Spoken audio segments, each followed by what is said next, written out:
everyone. Welcome to the P1 Broadcasting Network. It's Murph. It's Sam, and you know what that means. It's Friday night, the AMA Archway Industrial Coatings Truck Series. And tonight we are... And cookies and coffee. And cookies and coffee and cheesecake. All the good things that start with the letter C. We're going to talk about all of that.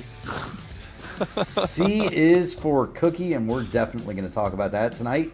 As well as the AMA Archway Industrial Coatings Truck Series. 250 miles last night wasn't enough, Sam, so we've decided to come back and do 225 more. Well, let's add to the excitement. Why not? I mean, while you're having fun, just go for the gusto. I'll tell you what, last night was an absolute blast. Say hey, Lewis Hayes came within about a mile of pay dirt. David Dunwoody pulled the slingshot down the back going into turn 3. Wound up the victor, punched his ticket to the Final Four in Phoenix.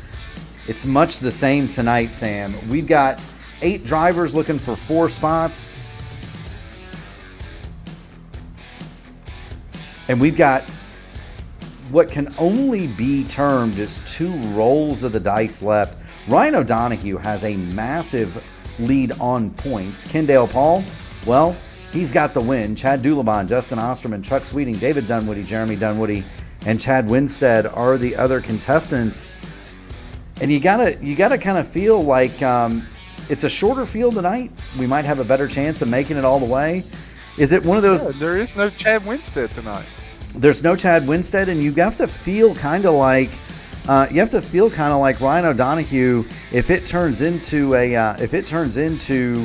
a smaller car race. You got to feel like Ryan O'Donoghue might just try to hide tonight, Sam.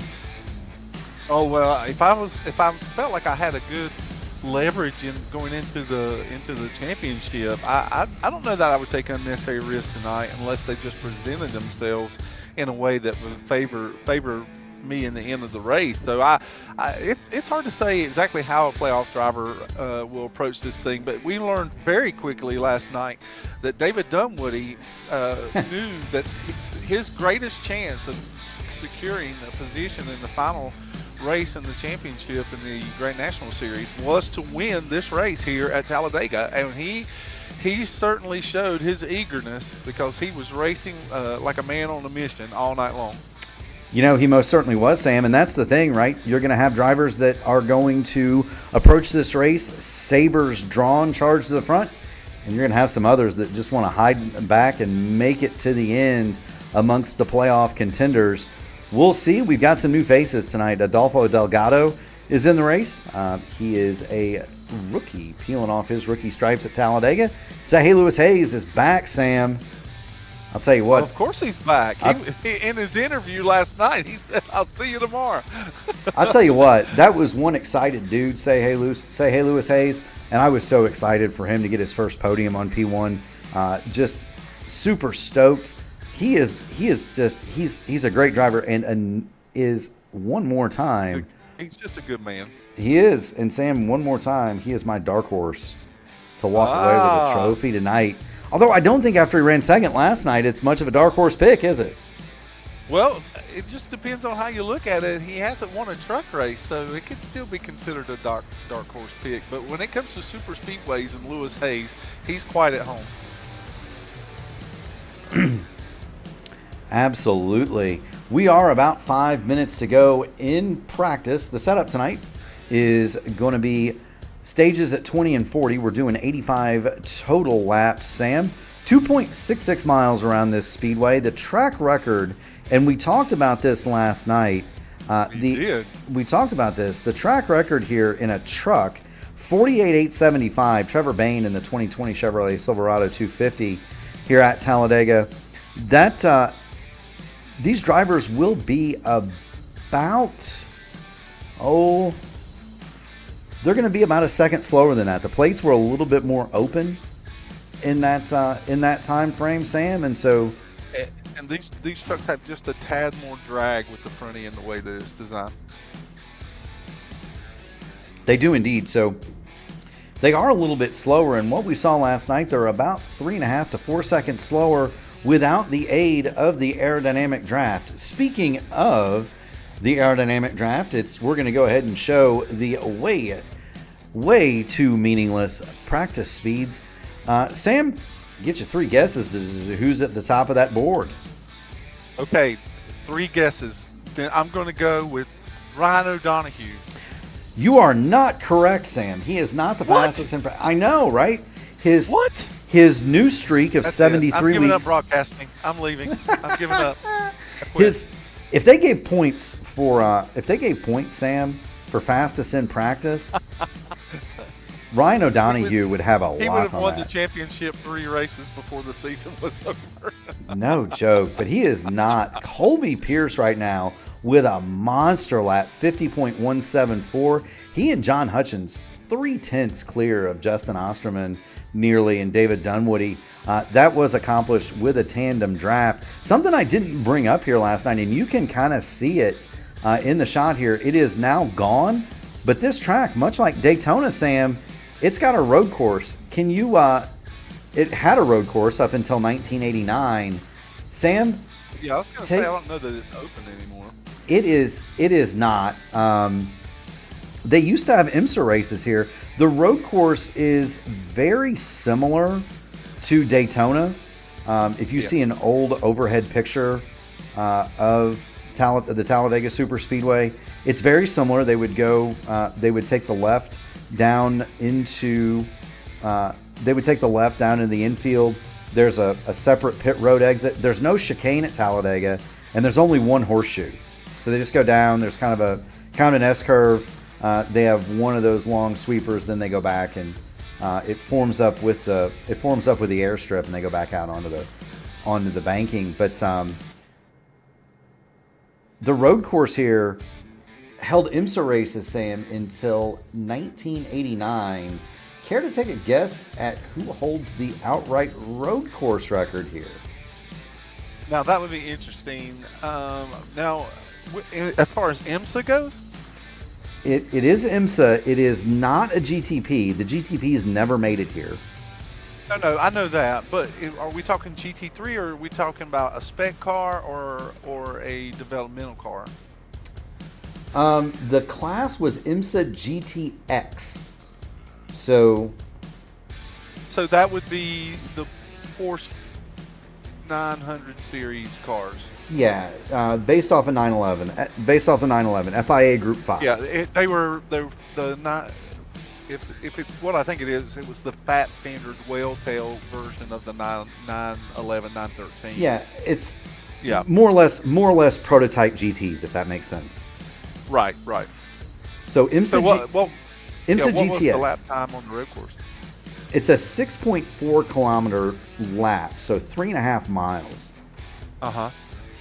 1 minute 53.4. Peter Gregg in the 1978 6 hours of Talladega. Oh, they actually had an endurance race here?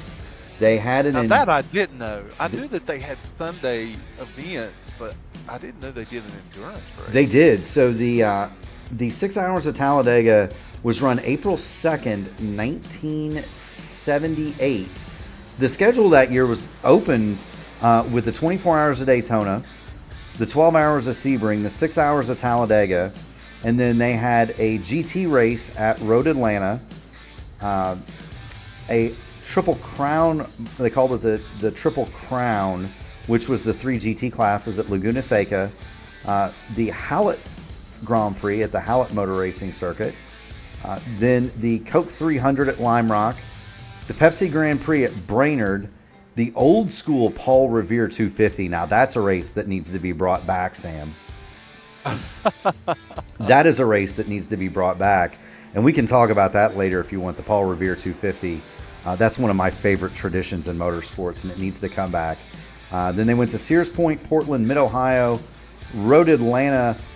They did not run the Petit Le Mans back then, so the Arthur Montgomery 100 was the second race at Road Atlanta, and then the Camel GT Daytona 250. So they had 3 races at Daytona. But yes, 6 hours of Talladega, Sam. I had no idea. I did know that they had a shorter day events, but not 6 hours. That's really interesting. But for 3.5 miles, that's a pretty quick speed for a GT car. Yeah, it most certainly is. We are done with practice here at the Talladega Super So Speedway. you never told me who had. Oh, yes, you did. You told me it was Colby Pierce. I wrote it down right here. Colby Pierce with the fast lap. It was Colby Pierce, and in his honor, we're going to ride with Colby Pierce when he decides to get it lined up to take qualifying laps. Sam, we'll ride with him. How about that? Well, we see Liam Anderson's father is in the chat tonight, so I believe it's Albert. So Albert, we're glad to have you, rooting on your son Liam. We've got some Aguante And Adolfo Delgado fans. Yeah, I see that. Yeah, some new faces here in our chat, so we're really glad to have all of you. Absolutely, big crowd on hand, all ready for qualifying here at Talladega.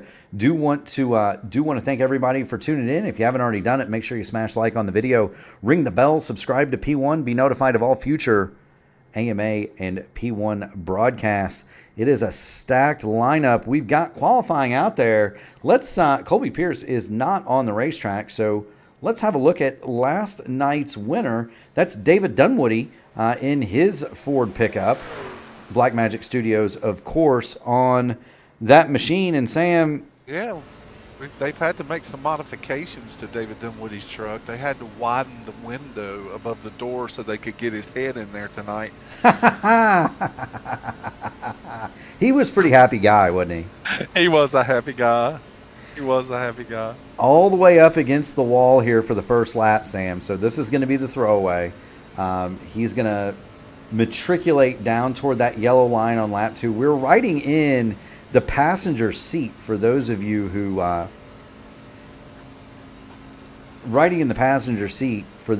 don't know. It's Sean Anderson, by the way, and thank you so much, Sean, for joining us. You're going to see him migrate down to the bottom as soon as he goes through 3 and 4.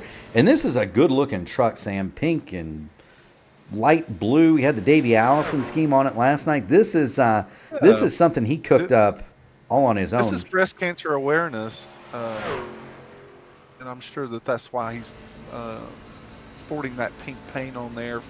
October is breast cancer awareness month, and so there's just so many thousands of women who are dealing with this dreaded disease.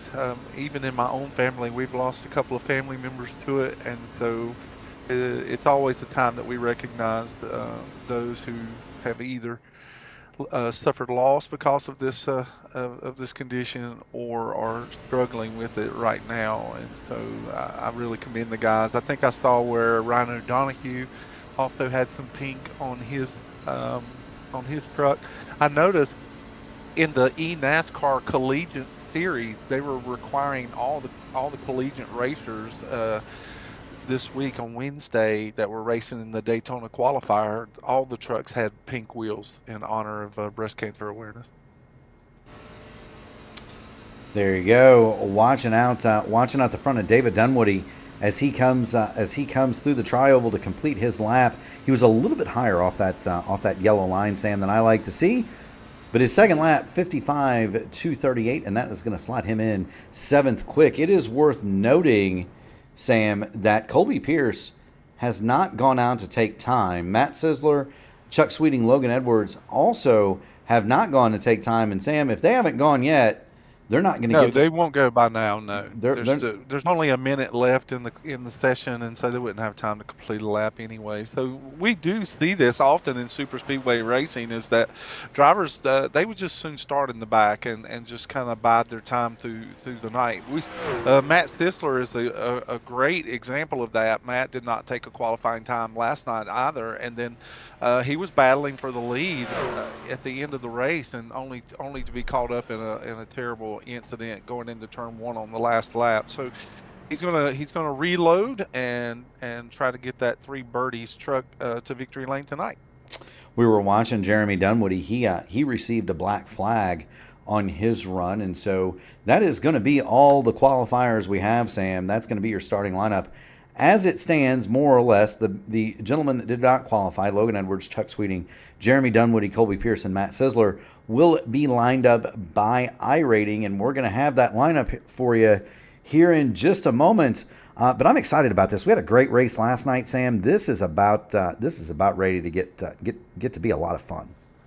Oh yeah, the administration's already talked to the drivers in the drivers meeting. They've told them to make sure that they cinch the belts up tight, race smart, be respectful to other drivers, and we'll see exactly how this is going to turn out tonight. I'm excited just to know that the quality of the field that we have. I hope that it's nothing like what we saw in the real Craftsman Truck Series race this past today. It was a bit of a Donnybrook. I hope that these drivers will have a little bit more patience to kind of ride this out for the last segment. I would hope so as well. On the pole, he wasn't fastest in practice, Sam, but he was fastest in the qualifying session. Ryan O'Donohue, he'll have Mr. Excitement, Justin Osterman, his outside. Row 2, Matt Wagner and Liam Anderson. They will start in row 2. Kendall Paul, Keith Graham will go from row 3. Adolfo Delgado makes his series debut. He'll start 7th next to last night's winner, David Dunwoody, in 8th. Michael Kirk will go from 9th, and John Hutchins will round out your top 10. In 11th, Donald Green. Good to see Donald back. In 12th spot, you've got Jalen Story. Lewis Hayes. He'll go from 13th. In 14th, the old narc brain, Logan Edwards. Logan Edwards begins the group that did not qualify. His 44.28 iRating will start him 14th. Chuck Sweeting will be to his outside in the 75 will be one row behind him. In 15th, he'll have Matt Sizzler and the 3 Birdies machine next to him in 16th. 17th, Colby Pierce and shotgun on the field. 18 trucks signed in. Jeremy Dunwoody.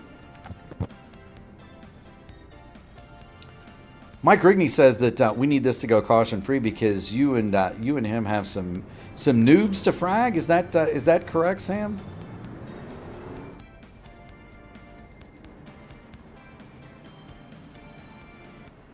Have we lost Sam Crow?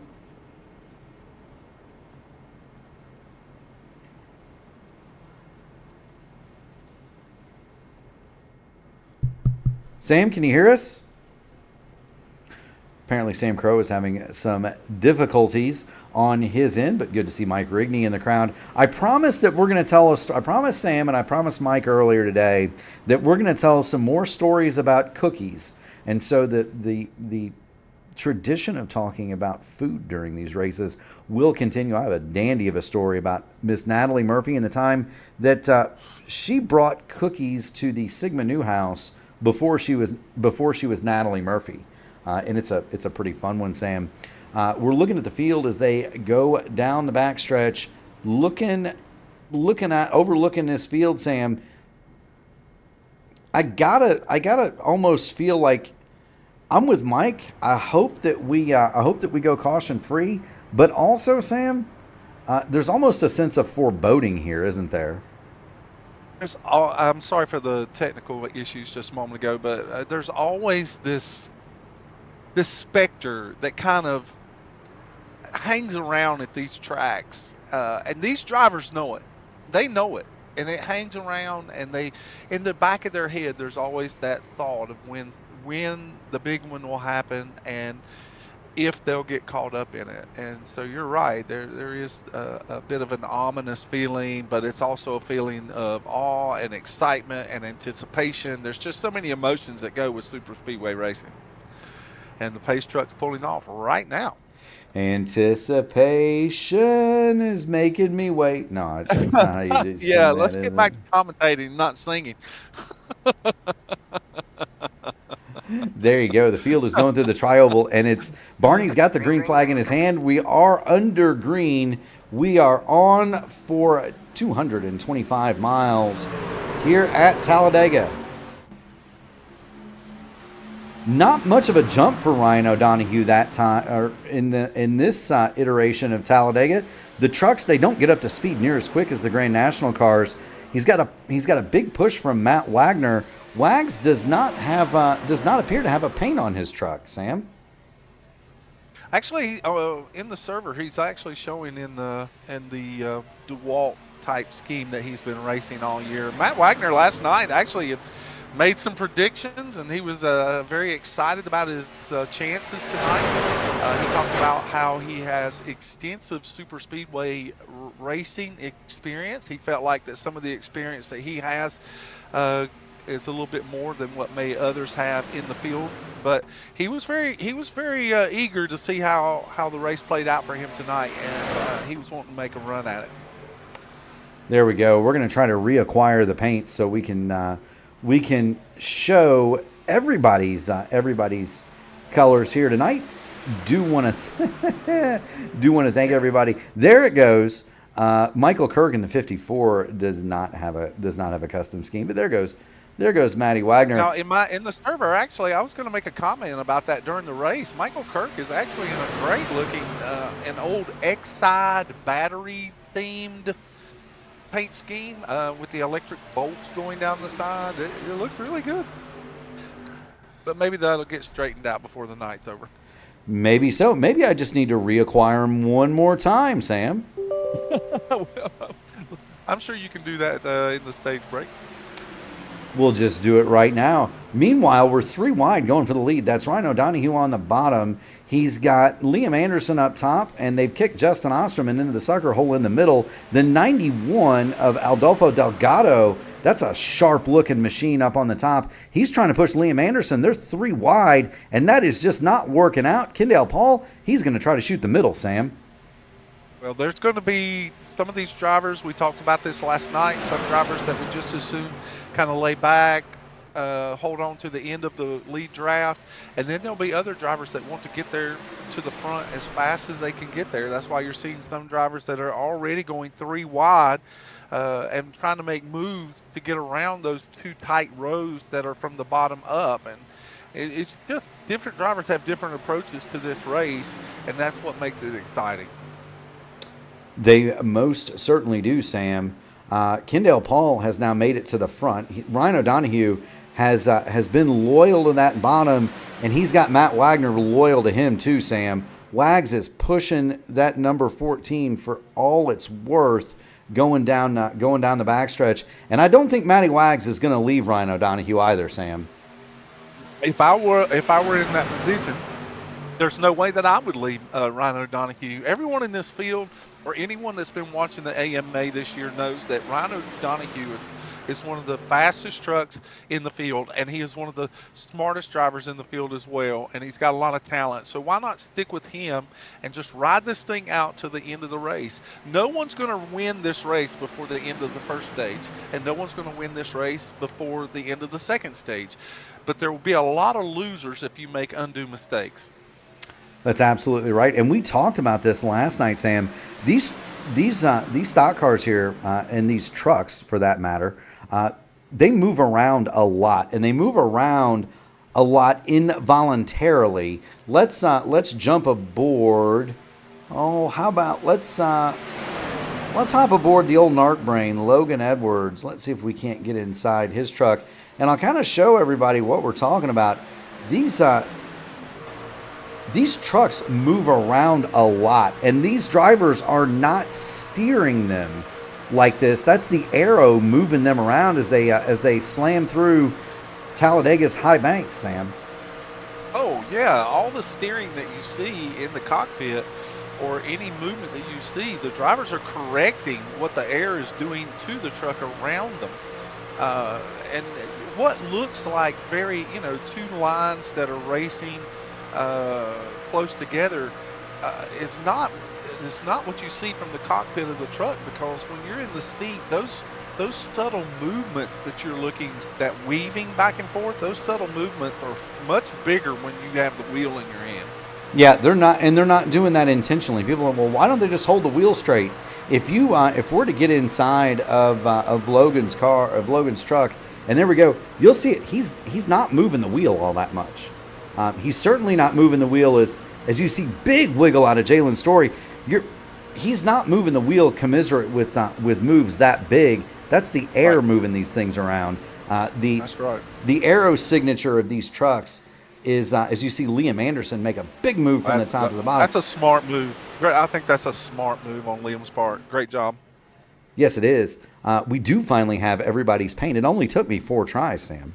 But we do finally. There you go. We do finally have everyone's paint. So I promised while we've got just regular 2x2 action, you see Delgado. He's going to take it to the high side, and I think he might be going to the back, Sam.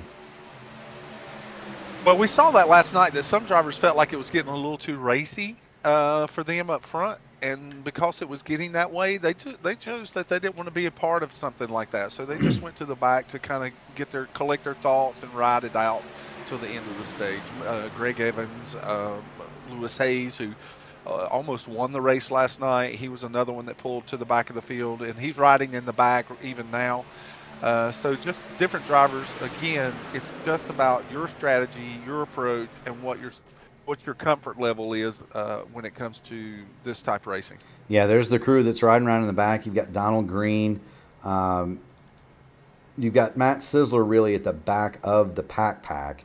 And then Donald Green is there in the 51, Say Lewis Hayes in the 43, Chuck Sweeting in the 75, and Colby Pierce in the 42. That's the crew that's kind of making up the back of this choo-choo train. But they are 2x2, and we're gonna call it 7 rows deep. Sam, headed to get the start of lap number 9 here at Talladega. You are watching the AMA on P1 Broadcasting. You've got Murph and you've got Sam. If you haven't already done it, make sure you smash the like button on the video, ring the bell, subscribe to P1 so you can be notified of all future iRacing on action on P1, including the AMA. And Sam, I promised you that we would tell the story about Natalie Murphy bringing cookies to the Sigma Newhouse, and so we'll do that now while we've got a bit of a lull. It seems like there's the drivers are really settling in here. It really does seem like that they're wanting to get to the end of the stage. There are a few drivers that are making some moves, but for the most part, it seems like everyone's kind of happy where they're at, and they're just going to ride this thing out. I started the chrono, Sam. We're going to see how long it takes to get a caution after we've said that there's a lull. So the old broadcaster's curse. I knocked on the oak floor for sure there, right next to me. So we were talking about cookies last night. Mike Rigney nominated his mother's cookies. We've got Brian Sharp, who is the proprietor of Big Jim's Cookies, who still owes me cookies, by the way. And then I said that Natalie Murphy, my wife, made the best cookies, and so I have evidence to this effect, Sam. Evidence. So when we were first dating, we had been dating but 2 or 3 months. I was living in the Sigma Newhouse at Ball State with, 16 of my closest friends, right? And my room was on the 3rd floor of the house, and I had kind of an odd location in that you had to get through a false wall and then go up a secret set of stairs to get to my room. And so it took some doings to get up there. Natalie came over, and she had spent all afternoon on a Friday. She didn't have Friday class. Had spent all afternoon on a Friday making a massive batch of chocolate chip cookies.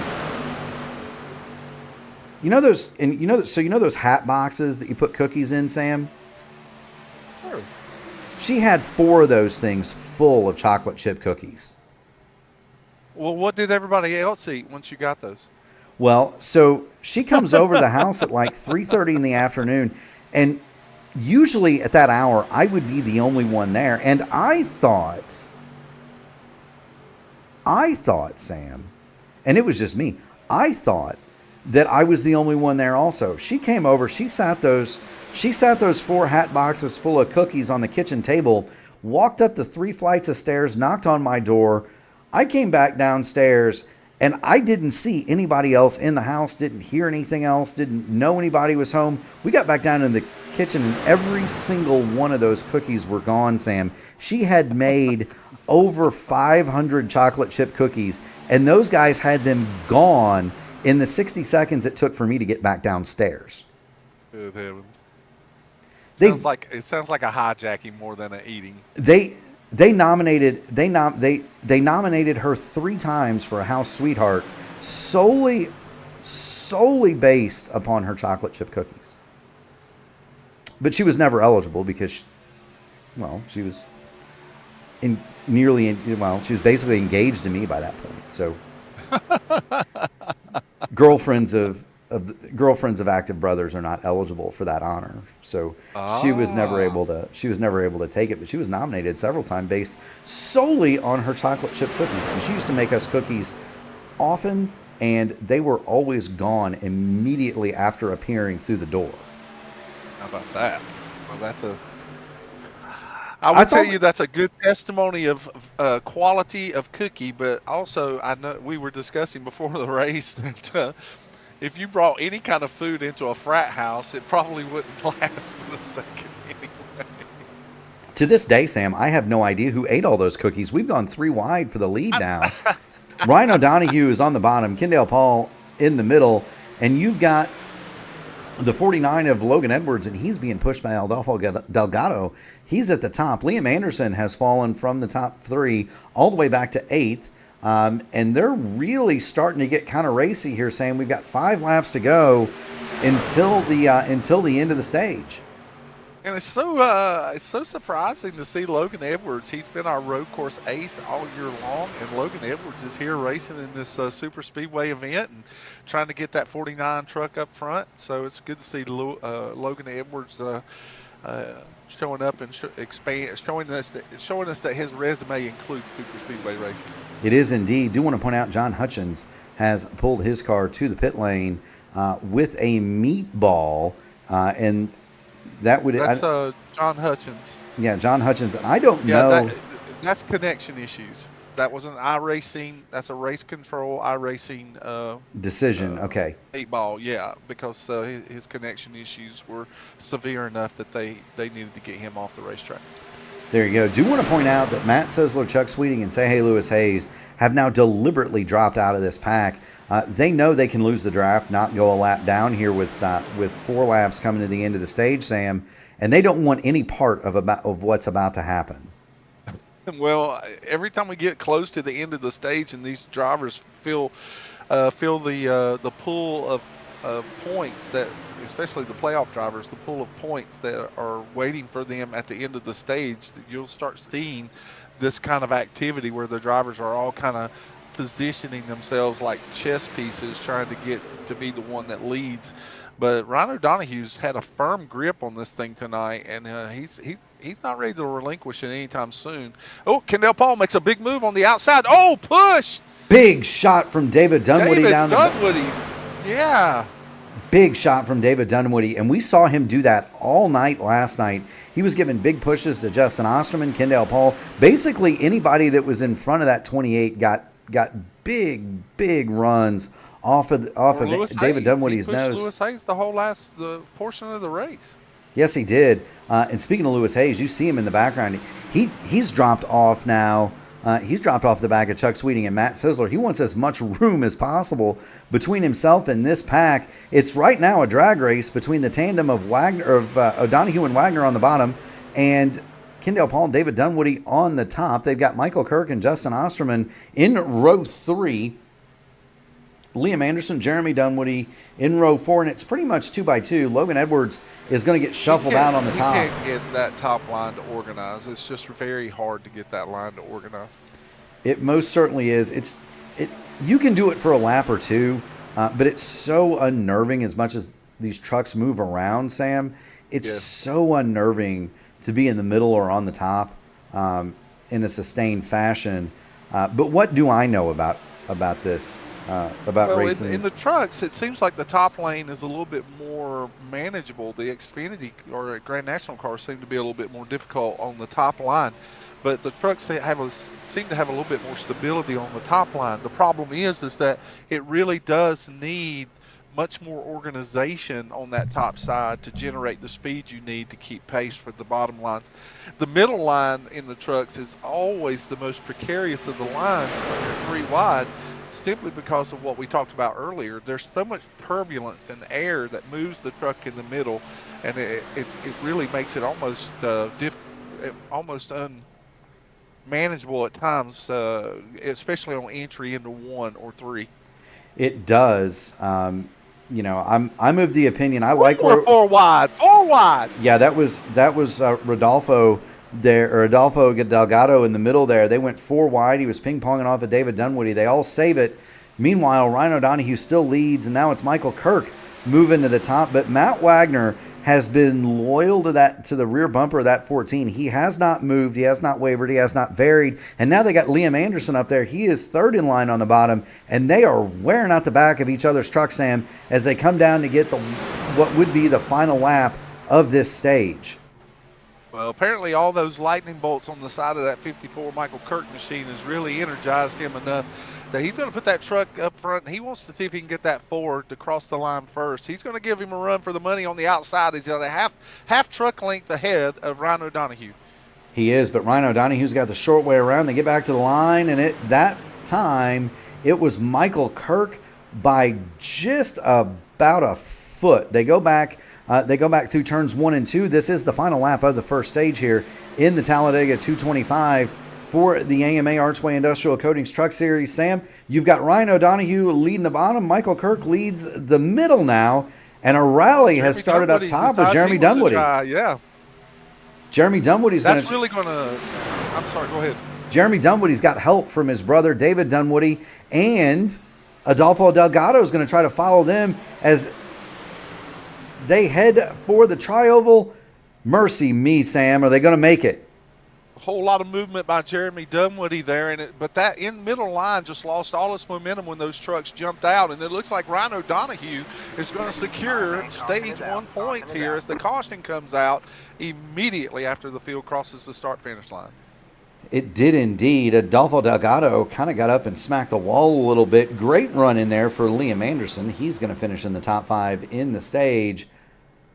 But it's Ryan O'Donoghue that's going to take the stage win. Good for him. And Liam Anderson, under caution. Oh, we've got playoff trucks it involved. The implications here could be major. That's Liam Anderson and Kendale Paul came together under the yellow light, Sam. What in the world? I don't know if they just did not know and were checking up for the leaders. Well, let's see what we've got. The field it started behind Liam Anderson. Someone got it into Liam Anderson. It's Jalen Story. I believe those are teammates. Jalen Story gets into the back of Liam Anderson, and that careens him across the track in front of Kendale Paul. And now all the drivers behind them are doing evasive measures. But that started with Jalen Story for some reason, not checking up in time. Yeah, that was Liam Anderson, an innocent bystander there. He got smacked by Jalen Story, and that unfortunately puts Liam Anderson into the fence. And Kendale Paul is going to have some damage, Sam, to that to the front of that 78 machine. And so we're gonna stand by and see what we can see for Kendale Paul here. We'll get the P1 drone out, and the left front of that Ford is definitely crinkled.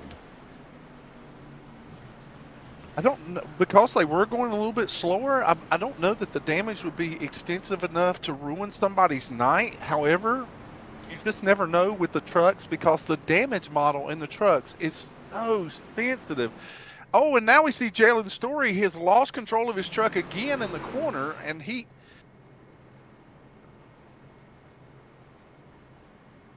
going too slow there, and apparently just lost control of the truck again. But these trucks the damage model is so sensitive. You never know if the damage that Kendale Paul suffered on the front of his truck would be detrimental to the motor. It could be that easy. You don't, and you hate to speculate. What would have caused Jalen Story to tag Liam Anderson, his teammate, under caution. The back of the number 8 machine is wrinkled. Certainly the front of the 44 is damaged. There is damage to the front of the 78 truck of Kendale Paul. So all of those trucks are going to need repair. Now, the good news, if you want to call it that, Sam, as we see Ryan O'Donoghue lead the event, the good news, if you want to call it that, is they're going to have almost 2 minutes to effect repair under this caution. That's correct. So there's going to be opportunity for them to get as much cosmetic damage fixed as possible. There is, and even so, they would also have time to come back in and get maybe another 30 seconds to a minute before the thing went back green and still catch the field. So there will be ample opportunity for repair. And remember, there is another staged break as well. So if you've got 5 minutes of damage, all you got to do is wait, Sam, as we head for the pit lane. And no one's going to lose a lap here. And they've extended the caution by 1 lap now. A lot of discussion going on in the fur again. For the record, a lot of debate and questions going on about the ruling that precautions and stage breaks here in the AMA, and so it brought up a lot of topic of discussion last night amongst the league. Not discussion and debate under caution, Sam. Ryan O'Donoghue has pitted his truck, and he is already on the way back out, 12.7 seconds. It's worth noting Liam Anderson and Jalen Story did not pit. So they remain on the racing surface. Anderson is your leader, Liam Anderson. Jalen Story is second. You do have several trucks on the pit road under repair. Well, Kendall Paul is definitely one of those. Matty Wags is still on the pit lane as well. I didn't see that he was involved. It could be what we term as a Kyle Heath break, Sam. That's true. That's very true. You know, he could be off to use the facilities. Maybe he needed to freshen his beverage. You never know, Sam. Just so you're aware, for everybody that's watching, that is our good friend Craig Forsyth, who adorns Mr. Wagner's pit board there. So Craig, if you're watching, hello. Yes, your face is still what Matt gets to run into when he makes a pit stop. And so Wags is back out, minute 16. Kendall Paul is leaving the pit lane after a minute and 17 seconds. And that would tell me that that's all the damage that they needed to get done, Sam, because the field is just now going through 3 and 4.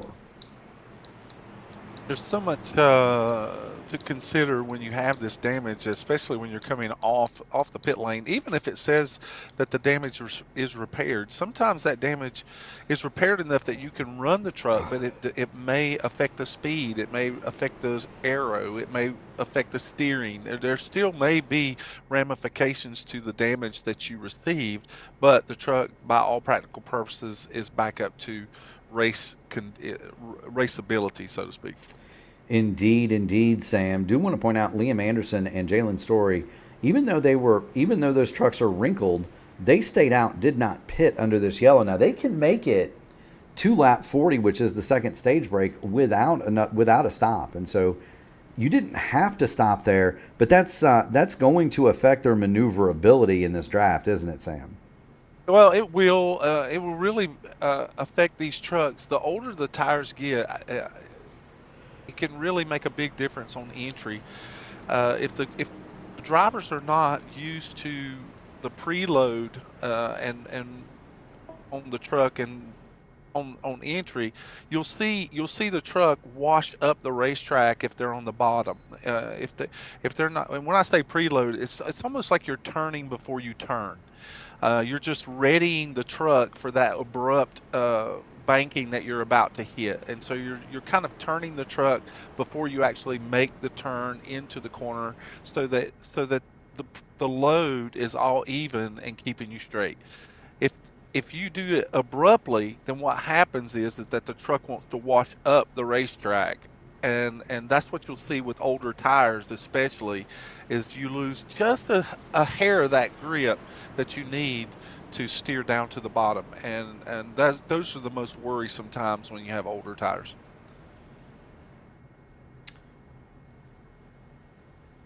Yes, indeed, Sam. And so an interesting call by the Liam Anderson Motorsports Machines. They have elected to stay out. They are not going to come to pit lane, and they're going to try to lead this thing from the front. Ryan O'Donoghue, Michael Kirk are on row 2. Adolfo Delgado and Jeremy Dunwoody will make up row 3. I would be interested to see, too, Sam, Ryan O'Donoghue on the pit lane, 12.7 seconds. Did he just take 2 tires? It's a very good possibility at a 12-second stop that it was 2 tires. It could very well be. By all practical purposes, you wouldn't need any tires by that matter. But No, you don't need only them. only using yeah only using half a tank. I don't know why it would take anything longer than maybe to top off with 2 tires. Sam, maybe it's one of those situations where you might only change lefts or rights just for handling purposes. You do not Yes. need tires here. You can run the whole race on one set. As a matter of fact, in the race here last fall, I ran the whole race on one set. You just don't need them. No, you don't. The tire wear is minimal, and it really doesn't affect, especially if it's green flag racing. It's not going to affect it too much. No, I mean it's a little bit harder to drive in the draft, maybe, but that's about all. Talladega. It's all about handling, a little bit of handling. Talladega is not like Daytona. It's basically a lane wider, Sam, and it's a lot steeper banked. The turns are also not nearly as sharp, and so it doesn't. Tires don't really matter here. One thing that Sam failed to mention is the defending winner of this race. I did. Now we both know that you're the stats guy. Well, I didn't want to toot my own horn. I won this race last What year. do we see here? Rhino Donahue says, "I've left my stage. I've got my point. I'm going to the good." back. He's going to go. I was going to say he's going to go find, say, hey, Lewis Hayes, but Lewis Hayes is moving toward the front. There's Lewis. He's in row 4 on the bottom. He is on the hunt.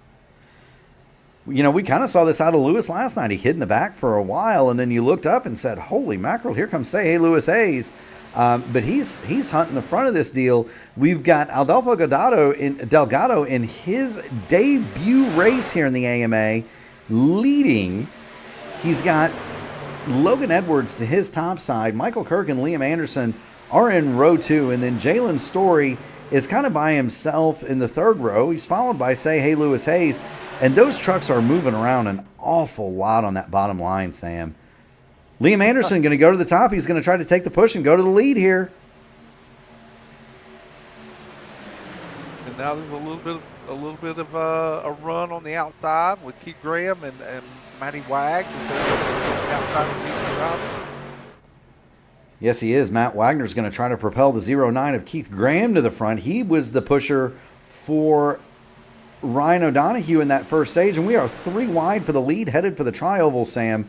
There is something that most people don't realize about Talladega that I'd like to point out, and that, Sam, is the trucks as they go through that tri-oval, especially on the bottom, there's a bit of I don't know how to describe it other than it feels like there's a depression there.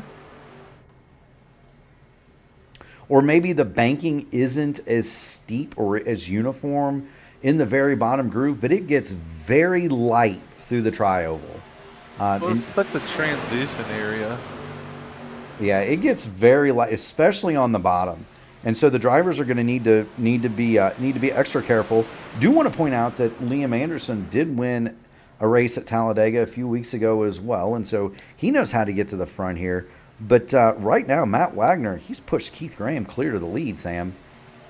Matt Wagner has decided that he's going to be the helper of all the helpers. He's just trying to help whoever's in front of him hold the lead. Until he decided to go to the lead himself, and he's got help. Yeah, he's going to go over the lead himself. He's got help from Adolfo Delgado. They're going to try to head this train. Keith Graham There's has... Liam Anderson. Yeah, Liam Anderson's in 3rd spot on that top row. Keith Graham's got help from Jalen Story on that bottom, and now Delgado's going to abandon Wagner. He's going to drop to the bottom and try to lead here at Talladega. Oh, what a dangerous push right there by Liam Anderson. If you get on the right side of that spoiler, it can actually send the truck in front of you completely around. You have to hit these trucks square. If you don't, it's going to cause catastrophe. So the drivers really need to pay close attention where they're pushing. Yeah, and it's very difficult, too, as I mentioned, to push through that tri-oval. The truck does get very, very, very light there.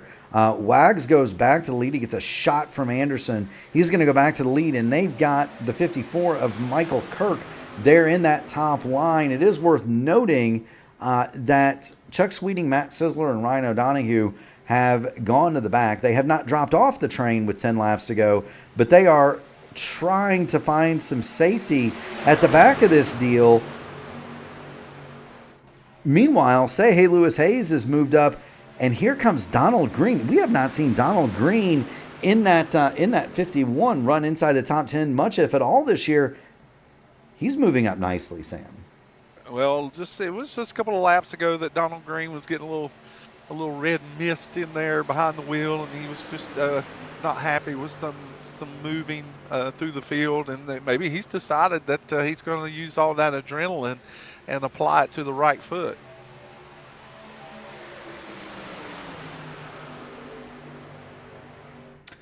Whatever he's applying, he's doing a heck of a good job of it. He swings to the high side, and he's going to become the fourth man in that top line, which is being led by Adolfo Delgado.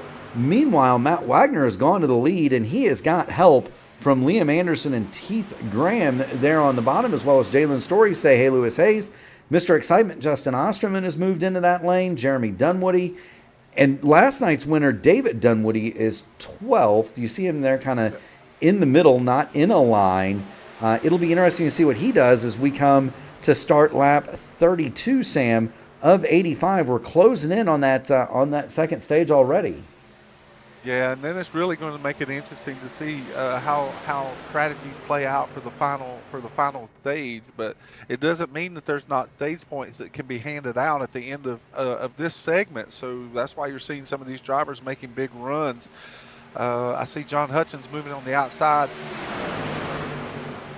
of Donald Green, and so I was just double checking to make sure. Yeah, John Hutchins is actually the only truck that's laps down, and this is, if he can keep the truck clean through the stage, he'll be the lucky dog recipient, and he'll get one of those laps back.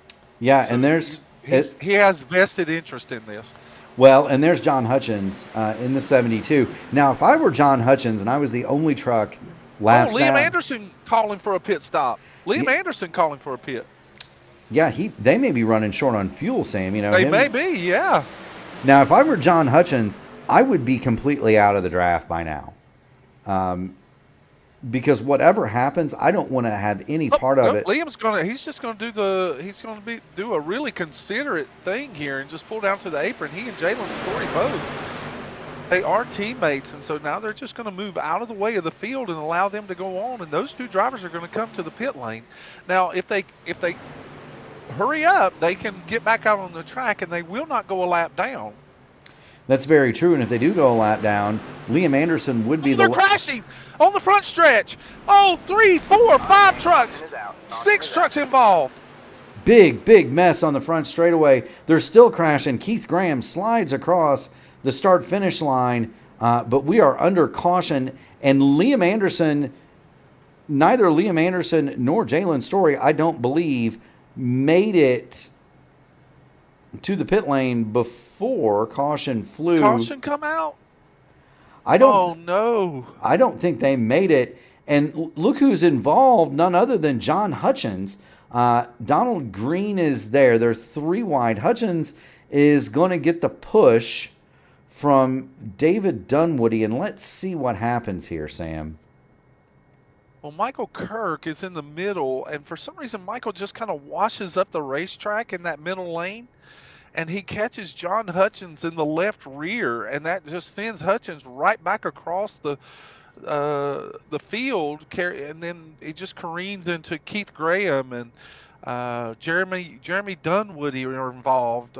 Donald Green's involved, and that's who was that flipping upside down? Well, that's John Hutchins. That was Hutchins, yeah. So let's get another look at this from Keith Graham, and let's get in Keith Graham's car. Here's what he sees. Now, it's worth noting that Hutchins is being pushed by David Dunwoody. Hutchins wants to get up there and see if he can't get on the tail end of the lead lap, because that would put him on the lead lap. There's Keith Graham. Such a a sudden move by Kirk, just moving up the racetrack. I'm not sure if he was thinking about going to the outside or what. It was just such an abrupt little move. So I can't explain why that move was made, but that was certainly the catalyst that started all this activity.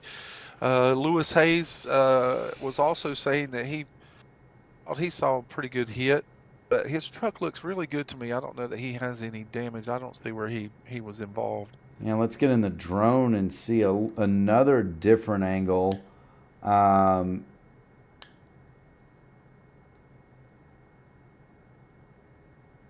there you see Michael Kirk. He's going to come up and grab John Hutchins, and then it's basically on from there. The next view we'll see is say hey Lewis Hayes. I think he's going to get away with a minimal shot there. I don't think that John Hutchins is going to be back out on the speedway tonight, Sam. Well, once that truck made that huge contact and was rolling down the front stretch, it's highly likely that the night would be over for John Hutchins. Sadly, he was just trying to get his laps back here. Here's say hey Lewis Hayes, and we're going to watch this in real time.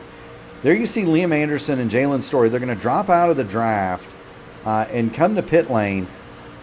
Like I said, I don't know that those trucks made it to pit lane. Liam Anderson actually has finally stopped. Jalen Story did come to pit lane for service.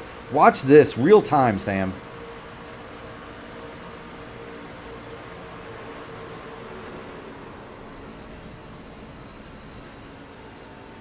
Whew. It's a steady wheel there. Yes, it is. Let's have a look at it from Ryan O'Donoghue as he stands on his brakes to make it through here. Wow. He sees John Hutchins upside down in front of him, and he says, "I'm just going to come almost to a stop." Kendall Paul does the same thing in front of him. Those are two playoff drivers. They're trying to get back. They're just trying to preserve. Yeah, they're just trying to preserve their stuff. And then one more time, looking at David Dunwoody here, because he's going to come through. He's going to come through this, I think, scot-free. Sam. Well, David has visions of pulling the double this week, so I know that he's doing everything that he can to try and avoid catastrophe tonight. I could almost promise you if we pulled him into the booth, he would tell you that he would love to add an AMA double to his resume. That wreck just turned straight left, and David Dunwoody missed all of it. It turned straight left in front of him. Matty Wagner and Justin Osterman take a stroll through the grass, but it doesn't hurt anything for them. Dunwoody didn't get anything out of that, Sam. Meanwhile, on the pit lane under repair, Liam Anderson has stopped and fixed damage to his truck, as has Chuck Sweeting, Ryan O'Donoghue, and Logan Edwards. They have all made normal pit stops. For Edwards and O'Donoghue, or for Edwards and Sweeting, it's gas only. Ryan O'Donoghue took 4 tires. Liam Anderson got significant repair, as did Donald Green. Jalen Story has also stopped. Matt Sizzler took significant repair. Michael Kirk has a black flag. Keith Graham, Jeremy Dunwoody, and John Hutchins are all on pit road, and Hutchins has now retired his machine. And that leaves... Yeah, we knew that was probably going to be the case. Jeremy Dunwoody has the meatball, but he is a playoff truck. He wants to get back out there and make up any spots he can. So we'll probably see him get that truck fixed. Keith Graham is also under repair. The pace truck is going to come on off. Excuse me, Sam. We're going to see a restart here. Lap 36 of 85. It is worth noting that caution came a couple of laps too early to end the stage. So we're going to get a 4-lap shootout here to decide the stage points. We're back under green. We are indeed. Adolfo Delgado gets the jump over David Dunwoody, but Dunwoody is going to have say hey Lewis Hayes and Kendall Paul pushing him on the top. Matty Wagner and Justin Osterman, Mr. Excitement, are pushing Adolfo on the bottom as we head into lap 37 of 85 here on P1, the AMA Archway Industrial Coatings Truck Series. If you haven't already done it, make sure you smash the like button on the video, ring the bell, subscribe to the P1 Broadcasting channel, and be notified of all future iRacing broadcasts, including the AMA on P1. This is shaping up to be almost a carbon copy of last night, Sam, just with maybe fewer cautions. Oh, Jeremy Dunwoody has taken his truck behind the wall, and now he's out of the race. I thought it was ironic that we saw Lewis Hayes on the bumper of David Dunwoody, pushing him after what those two drivers pulled off in the closing laps of the Grand National Series, the Black Magic Studios race last night. So these two drivers have a little bit of experience this week together, and they may hook up again before it's over with. You know, speed finds one another, Sam, and those two have found each other. I don't think Lewis had any ill will last night for Andy Dunwoody. No, yeah, I mean, he did what he. Lewis knew that David Dunwoody did what he had to do to punch his ticket into the playoffs. Also, without Dunwoody's help, Lewis Hayes' race would have been a lot different too. So, very true. He was so grateful. I mean, he was a gracious third-place finisher, and like you said, he was probably just less than a mile away from a victory, and he was very happy about where he finished. A podium finish in the AMA is something to hang your hat on. Most certainly is. You've got Matty Wagner on the bottom leading the train, Adolfo Delgado at the top. They are row 1. Justin Osterman, David Dunwoody, row 2. Colby Pierce, say hey Lewis Hayes on row 3, and then Ryan O'Donohue, Kendall Paul, the 2 points leaders. They are 7th and 8th in row 4. It almost looks like the start of this race, Sam. It sure does, and now these drivers are really just jockeying for positions to see where they can finish. They're coming around for the last couple of laps. The pit lane has been closed, and we'll come to lap 40 here, and then one more circuit will end us to the second stage. It is indeed. This is going to be the final lap of the stage. Right now, we are coming to get one to go. In stage 2, it is Wagner on the bottom. Adolfo Delgado leads the top, Sam. And I think that we're going to see a much calmer end to this stage. There's a lot of these guys might be thinking, look, we've torn up enough stuff. Donald Green, by the way, said it wasn't as bad as he thought. 57 seconds worth of damage to his machine. And so, Donald looking to... Oh, big Hayes gets hung out there. Well, he didn't. They were trying to hang Delgado, and those are team trucks at the top. Dunwoody, Kendall Paul, and they are being followed by Logan Edwards, the old narc brain. It's not going to matter. That might have actually hurt those trucks coming to the line. Colby Pierce, he is wearing out. I don't know. The line is Osterman. not in the tri-oval. It's down a little bit further. Big run there. It was a big run. Justin Osterman is going to get the stage. Colby Pierce, I believe, is going to come second, and Matt Wagner would be third before all this is sorted out. I thought that they might have made that move a little bit too late, Sam. If they were going to get that run going, they needed to get it done the set of corners before. Yeah. Out of turn 2. They need to get it done coming one. Yeah, the trucks need just a tad more momentum. And so you really have to start those moves a little quicker than what you would normally with the Grand National cars themselves. Yes, you do. So you can see the trucks all spread out on the backstretch now for the pace truck because they don't want a repeat of what happened earlier in the event. Everybody's got their own space. It looks like COVID racing, and so. An administrator's dream, right, Sam? Yes, exactly. Yeah. Hey, you guys, just get away from each other. 45 laps to go here. We are now past halfway in the AMA Archway Industrial Coatings Truck Series. And with that, we do want to remind you that Archway Industrial Coatings is a St. Louis-based floor company that have been getting the job done for years. They do epoxy and urethane flooring solutions that withstand the test of time, all while meeting customers' installation schedules and budgets. They're committed to doing the highest quality work at the lowest possible cost every time. Strong and stable company, accredited by the Better Business Bureau. They could tell you more, but they'd rather show you, Sam. with the quality of their work. So take a moment, browse their gallery, and then email or call for a free quote. It's they do industrial, commercial, restaurant, retail, flooring, concrete repair at home. You found the perfect partner to get the job done now. Get ready to floor it with Archway. That's https://archwaycoatings.com. Go Sam, you'll be happy you did. That is absolutely right. It is worth. I think I'm gonna go jump down into the garage area. I'm gonna jump down in the garage area just for a moment. I'm gonna go talk to a couple of crew chiefs down here, and I'm gonna get a little information. I'll be right back. Absolutely, Sam. It's worth noting Logan Edwards took fuel only, and he is back out onto the racing surface. Logan Edwards, Liam Anderson, Jalen Story did not stop.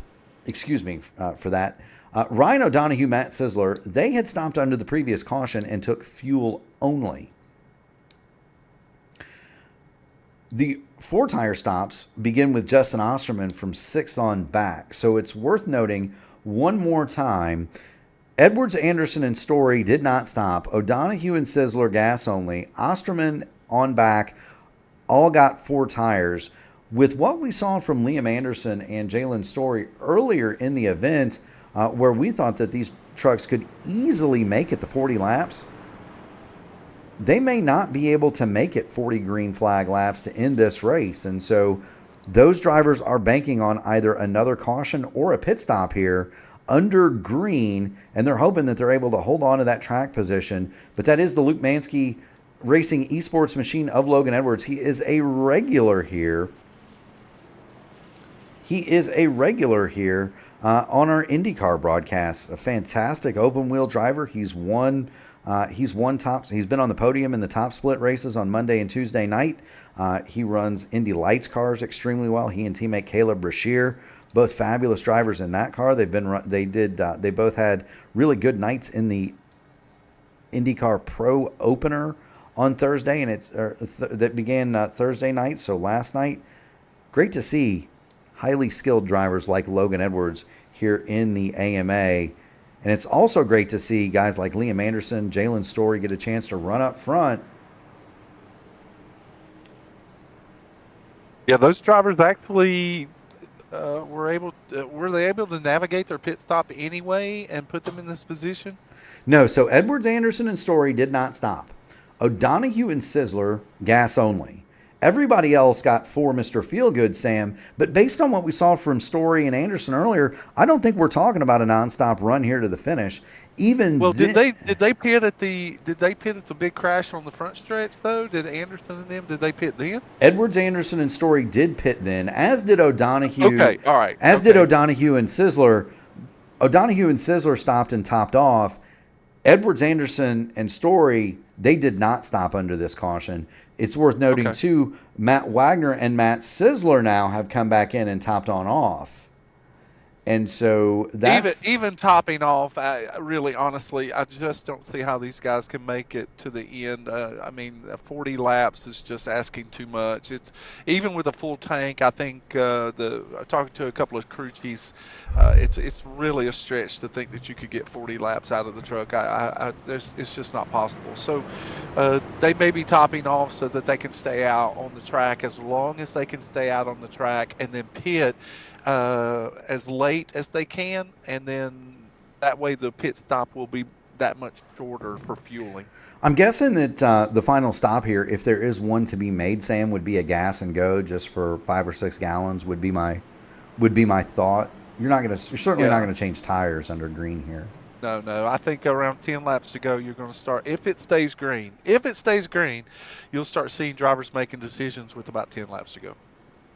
You will indeed. The pace truck has pulled off, and we are set and ready to go. It's going to be the final stage here at the AMA Archway Industrial Coatings Truck Series Talladega 225. 42 laps to go when they cross the line this time. Logan Edwards is going to lead him down. Liam Anderson is to his outside. Ryan O'Donohue, Jalen Story on row 2.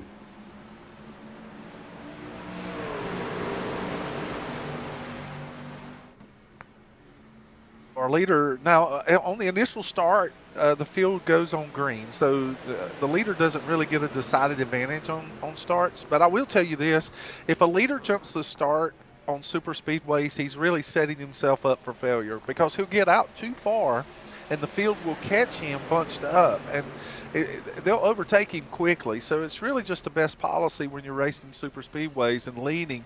Just go on green. Allow yourself not to bite into the advantage that you might have getting a jump. Yes, indeed. Do want to point out Colby Pierce has gone to the back, and he has nearly lost the draft, Sam. Logan Edwards remains the leader, and they all got single file and got to the bottom in a big hurry. Shuffled Liam Anderson out. He is back to 5th from the outside of the front row starting spot. The nearest truck that's trying to make a rally on the outside, and he's got some help up there. That's Donald Green, and he's got Chuck Sweeting, Michael Kirk, Matt Wagner, and Keith Graham in tow. They're trying to make a run toward the front of this deal, Sam. Well, they don't want that lead quintet to get away from them in those five. Oh, and now one comes out of the line. It looks like it's Liam Anderson. Who is the 5th truck there? That is Liam Anderson jumps out of line. That really, what happens is that last truck jumps out and it pulls drag even on the 4 trucks that are ahead of him. It's just they lose momentum when a truck pulls out of that draft like that, and it allows the pack to catch them that much quicker. Now here comes Donald Green. He is going to get a massive suck off of the back of that 18. Donald Green is going to pull that 51 to the outside, and he is going to try to make something happen here. This is the best we've seen Donald Green run in some 50 some odd televised AMA races. This is the highest that we've seen Donald Green run, and it's the most consistent we've seen him run. And look at Donald go in that number 51 Estes machine. He is up to 6th place, and he is going to start pushing Liam Anderson. They're going to try to go to the front here, Sam. They sure are, because they've got at least 4 trucks that are on the outside to build a little bit of momentum, but they have to get a little bit more organized. The thing that is helping them is that gap between the 4th and 5th place truck on the bottom side. But that upper line, it will dematerialize so quickly because drivers get a little impatient, and if they see a line moving quicker than theirs, they'll get out very quick. It was Keith Graham dropped to the bottom and behind Matt Wagner, and so then now it's 3 trucks up top: Anderson, Green, and the 75 of Chuck Sweeting. And I think that they've decided that that's just not going to work. Well, now Matty Wagner thinks about pulling up there.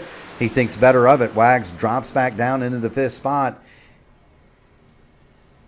That wasn't a bad run there from Matt Wagner, and so it looked like he may have tried to thought about going to the outside, but he modulates the throttle, and he's going to ride there in that spot. Now you see some of these trucks that are moving up the racetrack on entry is what I talked about earlier. There will be a little bit more movement because these drivers are not changing tires, and a little bit of wear that gets on these tires, even though you don't have to change them, there is enough wear that it will begin to affect your entry angle. I think I figured out, Sam, why we're not seeing a lot of aggression right here. Wagner goes up into Donald Green. I don't know if Donald Green was trying to side draft there. It looked like he was going to be hung out. We were watching off the back of Jalen's story. Let's see if we can't get to the 51 of Donald Green. Donald Green is just talking in the server. He just got a little tunnel vision behind Liam Anderson. And when Liam Anderson started to go down, that tunnel vision just makes you want to cling to the truck in front of you. And when he did, it brought him and Matt Wagner together, and they made contact. There you go. Let's get back and just have a listen, Sam, at what a great crowd we've got tonight. I hate to interrupt you on that, but man, what a great crowd we've got tonight. It is. It most definitely is, and they have been here for the duration of the event. If you haven't already done it out there, fans, make sure you smash the like button on the video, ring the bell, subscribe to the P1 Broadcasting Network, and you'll get a message that tells you whenever stuff like this is happening. We're on the back of Ryan O'Donoghue's Chevrolet Silverado, and what I was pointing out, Sam, the reason I think we're seeing this train on the bottom is there's a bit of fuel saving happening. You can hear it, and you can see it in the speed and the telemetry there on Ryan O'Donoghue. The problem for O'Donoghue is that there are guys who they're not really interested in the fuel number. Liam Anderson isn't. He has gone to the top side, and he's trying to bring Matt Wagner, Keith Graham with him. Now Anderson gets kicked to the middle, and it's going to be I can't talk, Sam. Oh, Donahue with a big move to the outside, and now he's looking to give Jalen Story a run for his money down the backstretch. Well, and keep in mind, Keith Graham and Michael Kirk, and we kind of had this situation last night, both of those trucks are multiple laps down, Sam. So the 54 and the 09 are not figuring in the battle for position. Michael Kirk 4 laps in arrears. Keith Graham is 7 laps down. And so those drivers will want to be careful to not affect the lead lap trucks around them. And you see Michael Kirk, he is pulled way to the outside, and he is going to get out of this battle. Whoa, he gets in front of Donald Green. There's a crash. He was going to fill that hole, and Michael Kirk comes down on him, and now that's caused a caution. Hard into the wall for Donald Green, and such a shame. He was having the run of his season, Sam, and Donald Green is now junked. And that is that is very, from a commentator's position, that's pretty tough to swallow when you've got a truck. David Dunwoody cutting grass down on the infield. Boy, that truck was Dukes of Hazzard leaping across the uneven grass on the infield. It was. There's the contact, and I don't know, Sam. 7 laps down for Michael Kirk. And poor Donald Green wallops that wall a ton. There's so much momentum. Donald Green has so much momentum right here, and he is coming so quickly in the draft. And Michael Kirk sees an opening behind this upper line, and maybe he just didn't see the relative, but I'm sure he felt like he could fall in behind that truck on the outside line. But Donald Green was coming, and there was nothing stopping him. And by all rights, there was nothing that should deter him from going into that. Yeah, again, seven laps down. We're on board with David Dunwoody. Look at that. He hits that access road right there. Yeah, and exactly. And the truck gets airborne. It's we're gonna have to go back and do that again and get a little bit closer on David Dunwoody. It's gonna make a great shot. He will enjoy this. There's the accident as it happens. Dunwoody goes down. Here he goes through the grass. Watch this truck. Boom. Now this is my open wheel mind working here, Sam. Can that damage one of these things in the sim? I know if I do that in my Indy car, it'll hurt the car. Well, different tracks don't damage differently in that regard, and I'll tell you why. Oh my heavens, that truck getting so airborne. Well, and his comment in the chat, Kentucky, yeehaw. Yeah, at the I'm going to call him Bo from here on out. But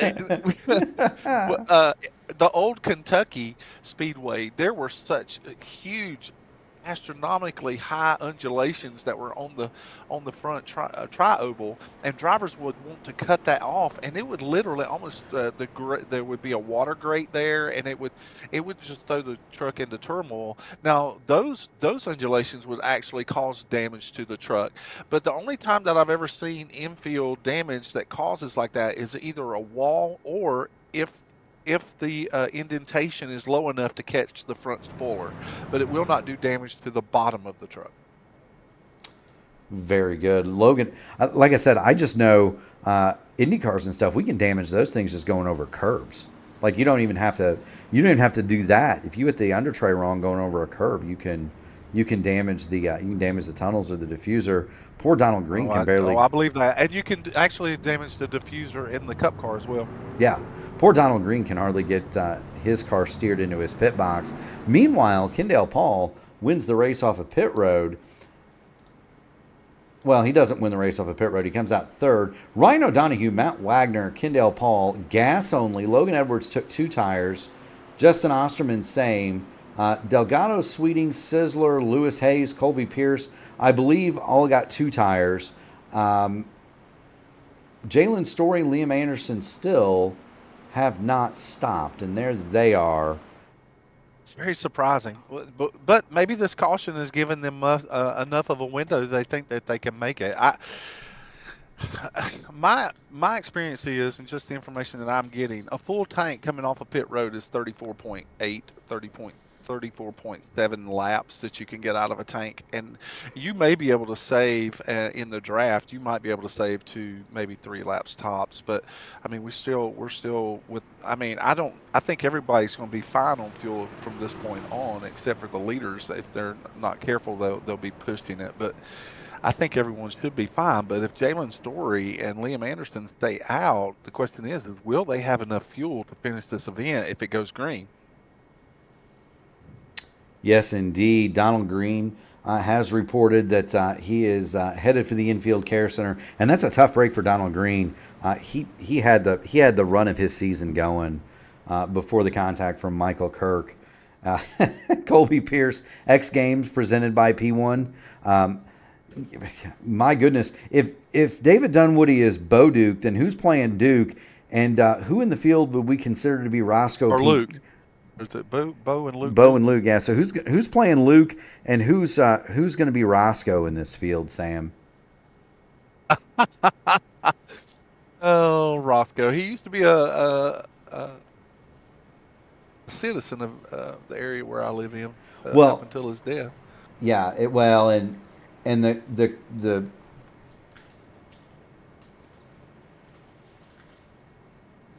thing about Roscoe, and the thing that makes that so funny is that James Best was an amazing actor, theatrically trained and so forth, just a tremendous actor, and so it's almost part of the shtick of the show that somebody as skilled as James Best would be playing a character like Roscoe. It's almost funny in the same way that Liam Neeson is playing the doctor in the movie Airplane, right? Or Robert or Liam Neeson in Naked Gun, or Robert Stack in the movie Airplane. Or Gene Stapleton, who played in All in the Family. The wife of Archie Bunker, she was a very classically trained actress. In fact, when she was not in the show, she would not do the voice or the character of Edith Bunker. If she was doing talk shows, she would have hosts that would ask her to do the voice or ask her to play the character, and she refused. She absolutely refused, just because she adhered so much to her classical training and wanted to be remembered for that as much as Edith. Yeah, very much so. But James Best, another one of those he was. actors. And it's. I remember him in several old westerns. Yeah, well, and that's what made the character funny. In the same way that the movie Airplane is funny, in that until that point, all of the people in that movie were basically action heroes from Western movies, right? Charlton Heston's in that movie, and he's playing the pilot. Kareem Abdul-Jabbar, Matt Wagner lagging back here on the start. Yes, he is, and look, green flag. this is going to be interesting. Jalen Story is leading the race, and we've seen some connection issues out of that, out of him. Out of that truck. Liam Anderson has drawn a black flag here on the restart. And Liam Anderson moving out of the way here. Yeah, he's got a black flag, Sam. Don't know what it's for. I bet it was for a restart violation. I bet it was, because he was lagging. I guarantee you because Jalen Story is blinking, and he pulls ahead when the green comes out. Pulls ahead of the 44, even though he doesn't cross the line first. He may have got up to speed too soon, and that constitutes a black flag by iRacing. This is not an administrative black flag. It is a black flag that the sim produces. It is, and that's a tough break for Liam Anderson. He has gone to the back, and I wonder if he is lobbying the administrators to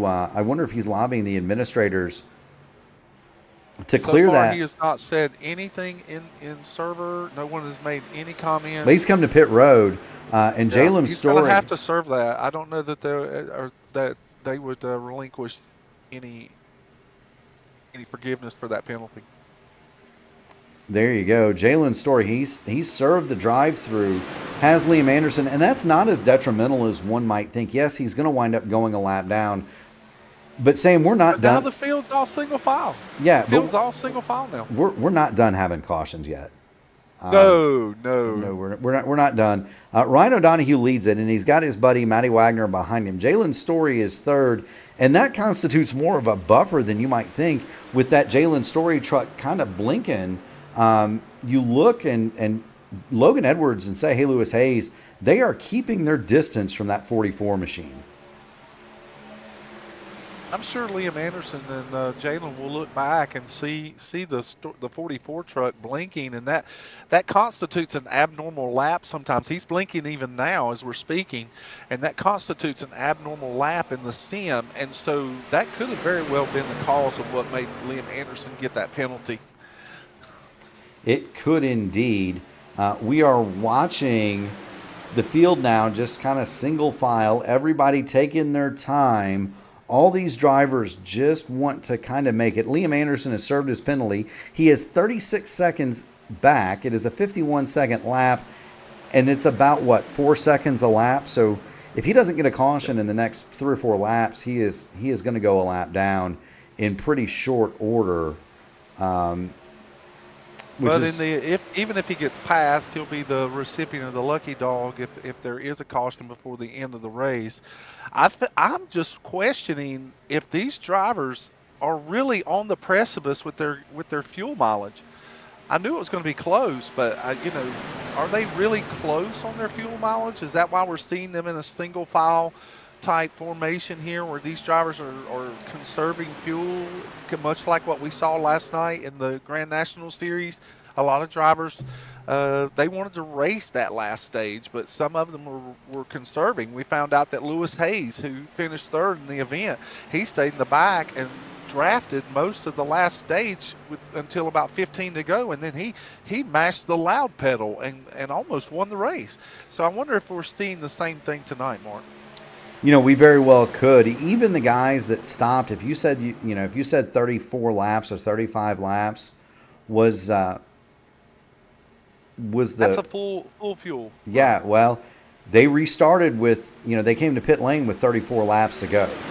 Yes. So, with that said, if you come to pit lane 34 laps to go and you've got a 34 lap tank, they're going to want to save, because nobody wants, you burn more fuel leading, so they all think, well, hey, I want to be leading, right? Ryan O'Donohue doesn't necessarily care about all that. No, he's got himself a stage. He's got a big points lead. Why not, man? There we are looking off the back of Ryan O'Donohue, and let's check him out. And the pace to me would suggest that O'Donohue is, he's kind of leading the thing, but he's also got the parachute partway pulled, Sam. Well, this is how we saw the first stage end, with Ryan O'Donohue in front and Matt Wagner pushing him almost the entire stage. And these two drivers hooked up together proved to be very fast. But that lead truck would probably be the most detrimental. He would not get 34 laps to the tank, because he's maintaining the speed of the field. So he could get less mileage, probably 33 laps or so. Because he's using more throttle. All the drivers behind them are just trying to conserve. Now that I say that, someone steps out. It looks like David Dunwoody steps out of line. Looks like he's going to try to make a run to the front. And now he's got help. That outside line is materializing. Yeah, and maybe they think, look, we only needed to save half a lap or a lap or whatever it was. We've saved it. It's time to get going with 25 laps to go. David Dunwoody's got Colby Pierce, Adolfo Delgado, Justin Osterman, Matt Sizzler, Michael Kirk. They've all pulled up there, and David Dunwoody is going for the lead, and he's got that outside line working, Sam. Oh, he sure does. And now what was single file, and it looked like it was going to be very conservative, is getting very, very exciting up front. As now we're 2 by 2 by 2. Adolfo is now shuffled out of that outside line, and he'll fall back to the back of this pack. Well, and that killed all of their momentum up there. David Dunwoody Sure had did. made it. He had made it nearly to the lead. They shuffle Adolfo out, and they lost 4 car lengths. Meanwhile, Liam Anderson is the lap truck there in the front. They will catch him coming to the tri-oval, and that's going to...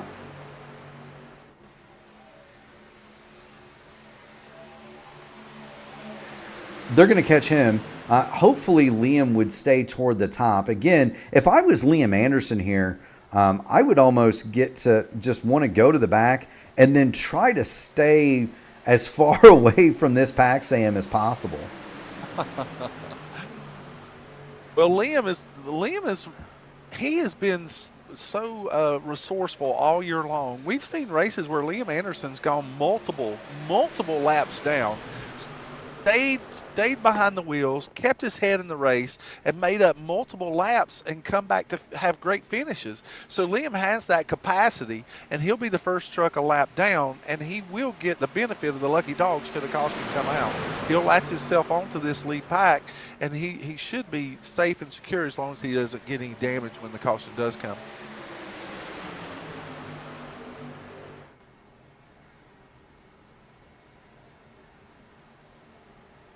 Now Kendall Paul's getting a big run on the outside here as he's getting pushed by Justin Osterman. That's actually Logan Edwards being pushed. Oh, it is Logan Edwards. You're right. Yeah, it's Logan Edwards being pushed by Matt Sizzler. Well, they got Michael Kirk up there. There's a lot of black trucks in this race, and they all look fairly similar.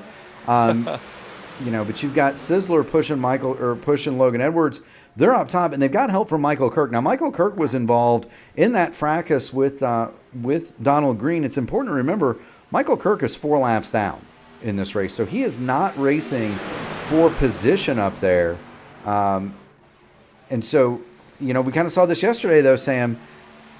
He might not be racing for position, but they can be impactful, and they can help their teammates, right? Oh, and we saw that quite a bit last night with Jeremy Dunwoody, just trying to work with his brother David Dunwoody and another teammate, just trying to add a little bit more momentum for those cars last night and just running with them in the draft. It could very well be the same thing tonight that you see with Keith Graham or Michael Kirk. These drivers too could have different motives. They could that they're helping teammates, or they could just think that there's another big wreck coming, and if they'll just stick it out, they might make up a few positions, which you've pointed out on many occasions during these races. Absolutely, Sam. Absolutely. The battle is at the front, though. Ryan O'Donoghue. Big push this time, coming off of 4. Big push. Yeah, Ryan O'Donoghue is on the bottom. He's got help from Matt Wagner. They've been pretty loyal to each other for most of this event. Logan Edwards is getting the rear bumper of his Ford worn out by the Chevrolet of Matt Sizzler as they head toward, I take it back. That's a Toyota. I shouldn't call that a Chevrolet, should I? But General Motors people would be mad at me, Sam. And Liam Anderson is now in that pack, and he is right behind...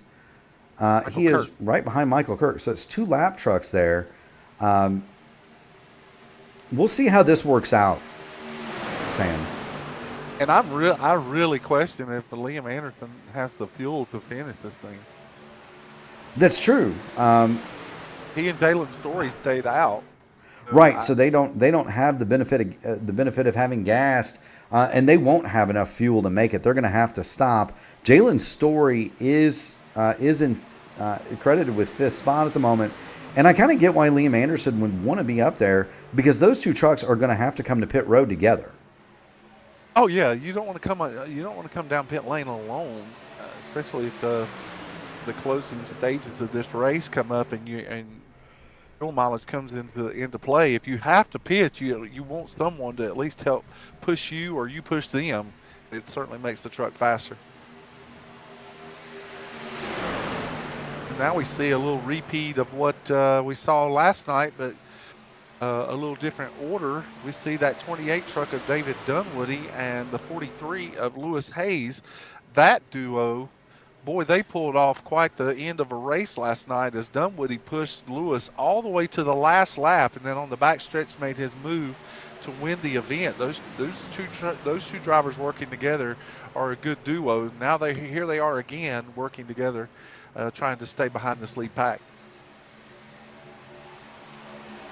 Yes, they are, and I got to believe that those trucks right there, one, they're waiting, but two, they're also saving as much fuel as humanly possible. I would bet that you're not going to see them go until about 10 laps to go, Sam. Jalen Story is pulled off onto the apron, and he is coming to pit lane, yeah. So Jalen Story is going to pit. Liam Anderson does not come with him. Liam Anderson is still in the draft, Sam.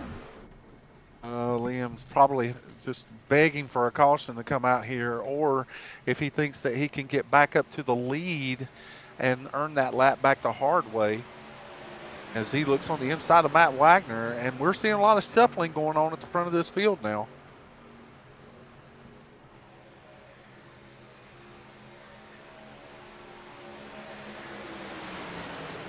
Really fast drivers up here now. Matt Sisler, Logan Edwards, Ryan O'Donoghue, Matt Wagner. These guys are all fast. Oh, now Ryan O'Donoghue pulls down to the apron.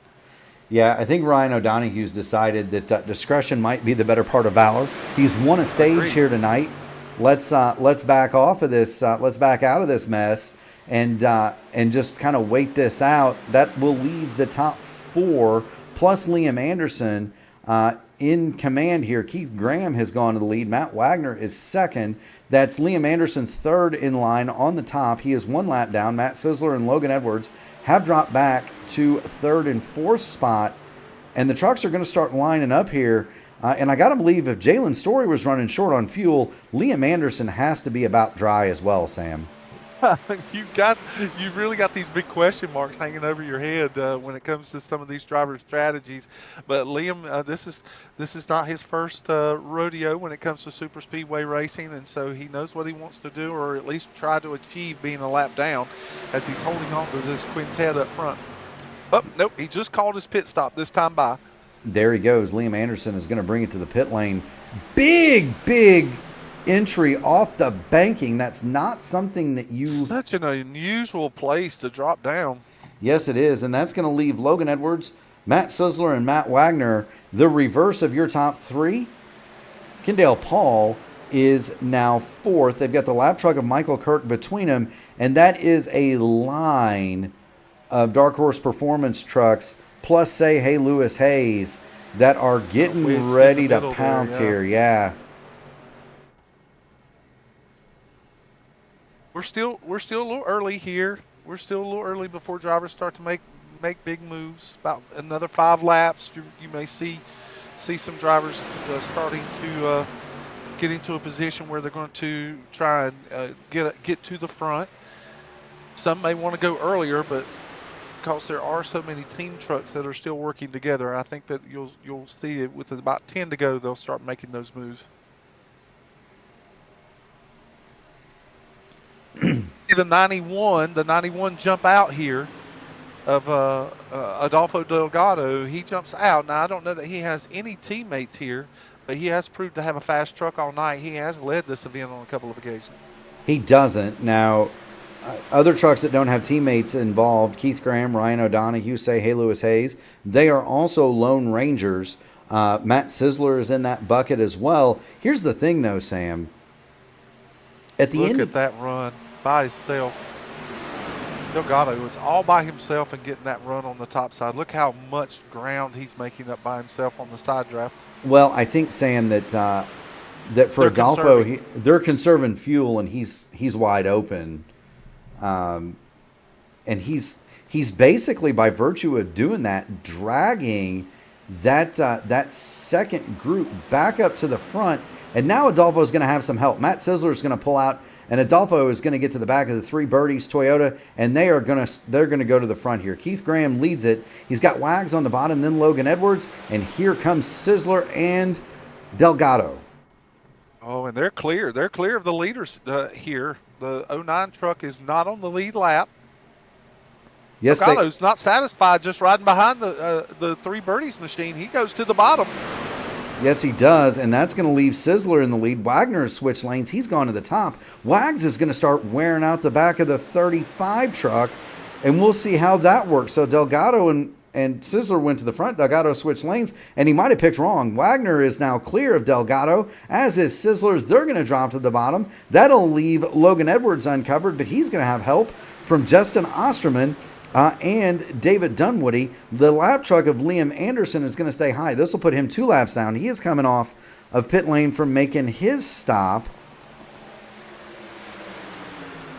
I would dare to say that 17 truck probably has every color of paint on the rainbow on the front of that truck. He has pushed everyone at some point, sometime of this race. I'm sure he does. Justin Osterman is going to try to make it 3 wide for the lead, and interestingly enough, his teammates do not go with him. They do not go with him.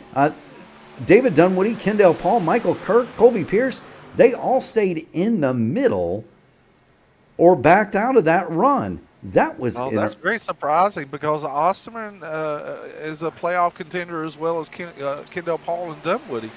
Well, Logan Edwards is not.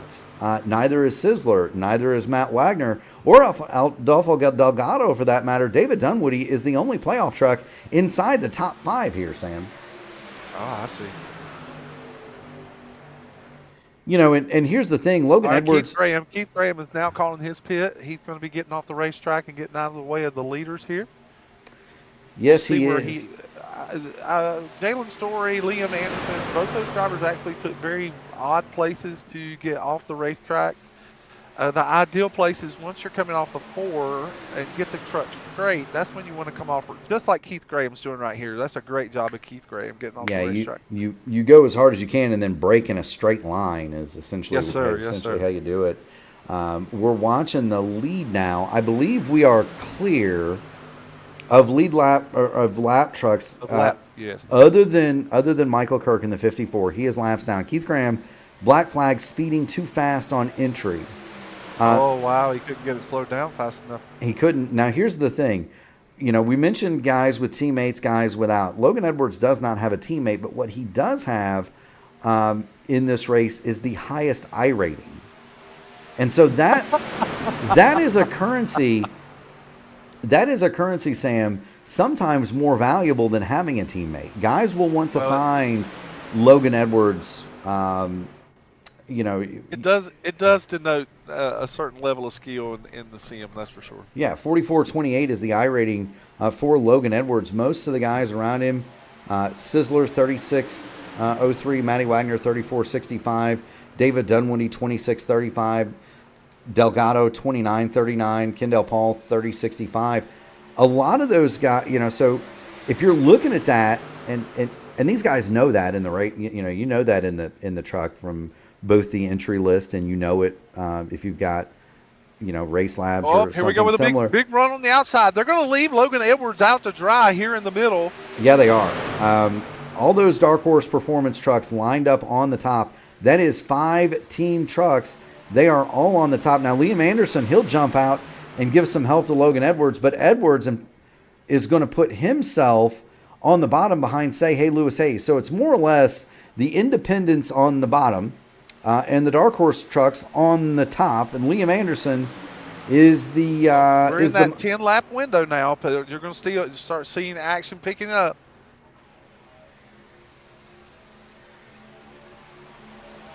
Yes, we are indeed. Yeah, within 10 laps to go, the drivers that see Liam Anderson and know that he's laps down, that's going to get into the psyche of these drivers. It's going to enter into their mind if Liam continues to stay in that spot.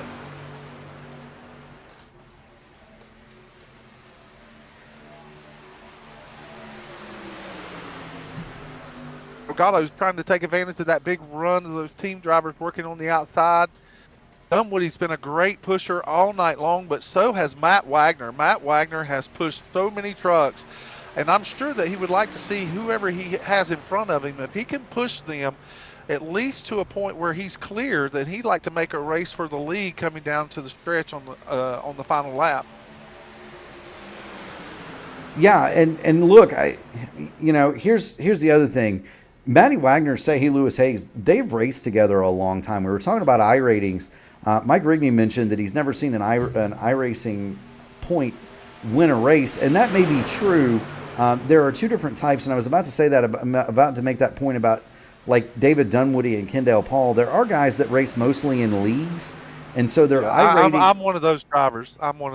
Yeah, so iRating isn't indicative of skill for some people either. But to that point, if you're in this field and you see Logan Edwards iRating, that is a currency in and of itself.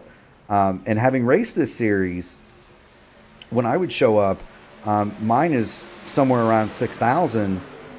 It can help you. It can also hurt you, right? It paints a bullseye on you too.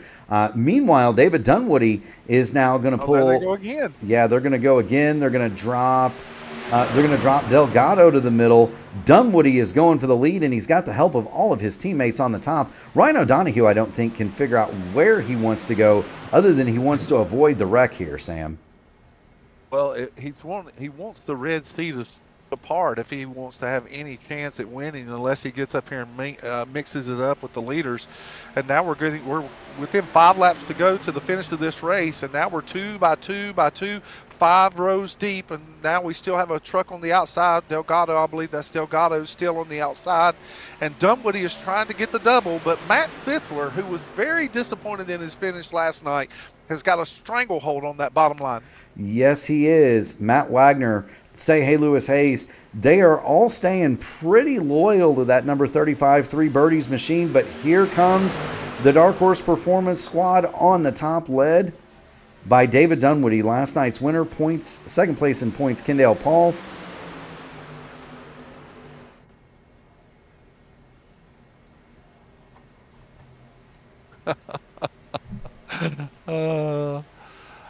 Mike Rigney showing his loyalty here. I think what we need is a P1 debate show between Mike and I. I think that would be terrific. Sam, you can be the moderator. Oh, well, I could do that. The truth of the matter is the iRating also denotes that you've actually spent a lot of time behind the wheel. You should have enough experience with that kind of iRating. You should have enough experience to know what to do and what not to do to be a smart driver. You can't get that rating if you're a haphazard driver. That's very true. David Dunwoody crosses over. He's going to now lead the bottom. That's going to put Kendall Paul as the head of the top line. We're going to come back to get 3 to go. Matt Sizzler now begins to wear out the back of that 28. David Dunwoody, I don't know if that's the move or not, Sam. I don't know either, but he seemed to be confident with it because he took it right as soon as he could get in front of the Matt Sisler machine. And Sisler has glued his grill to the tailgate of that 28 truck. He has pushed him all the way from turn 4 and not letting up.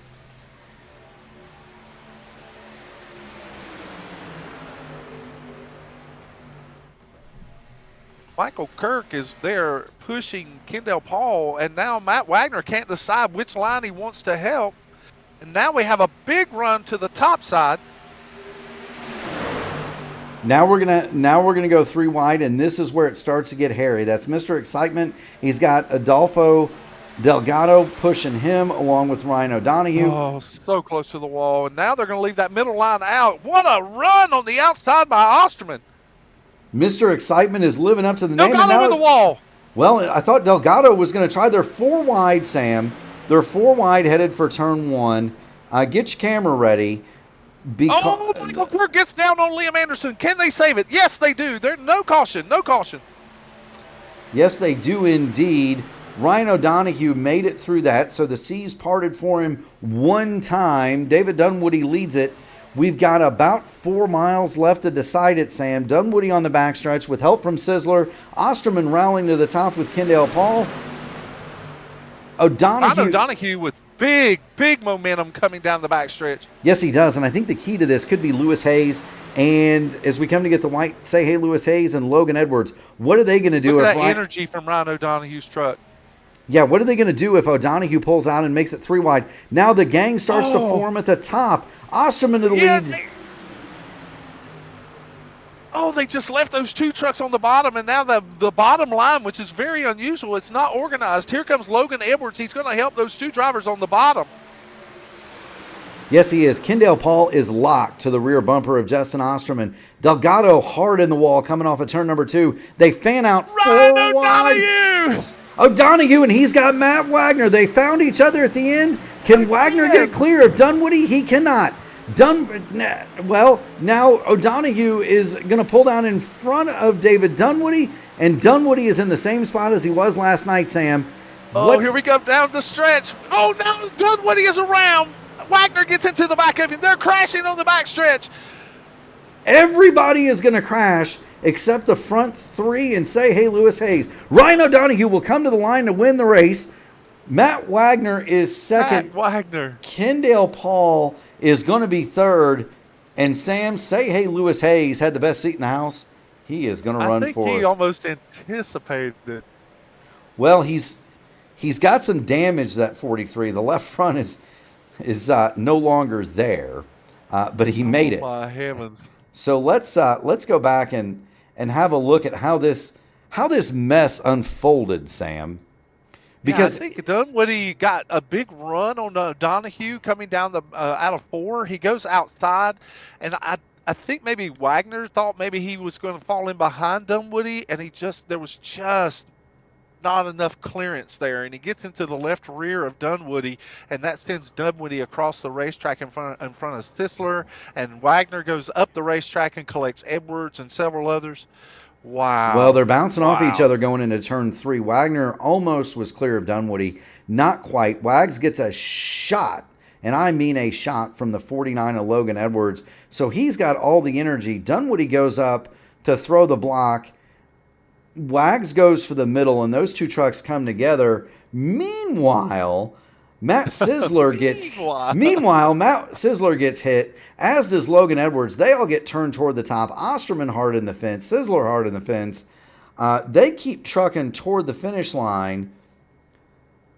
You've got, who is that spinning out? Logan Edwards backs across the start-finish line in night.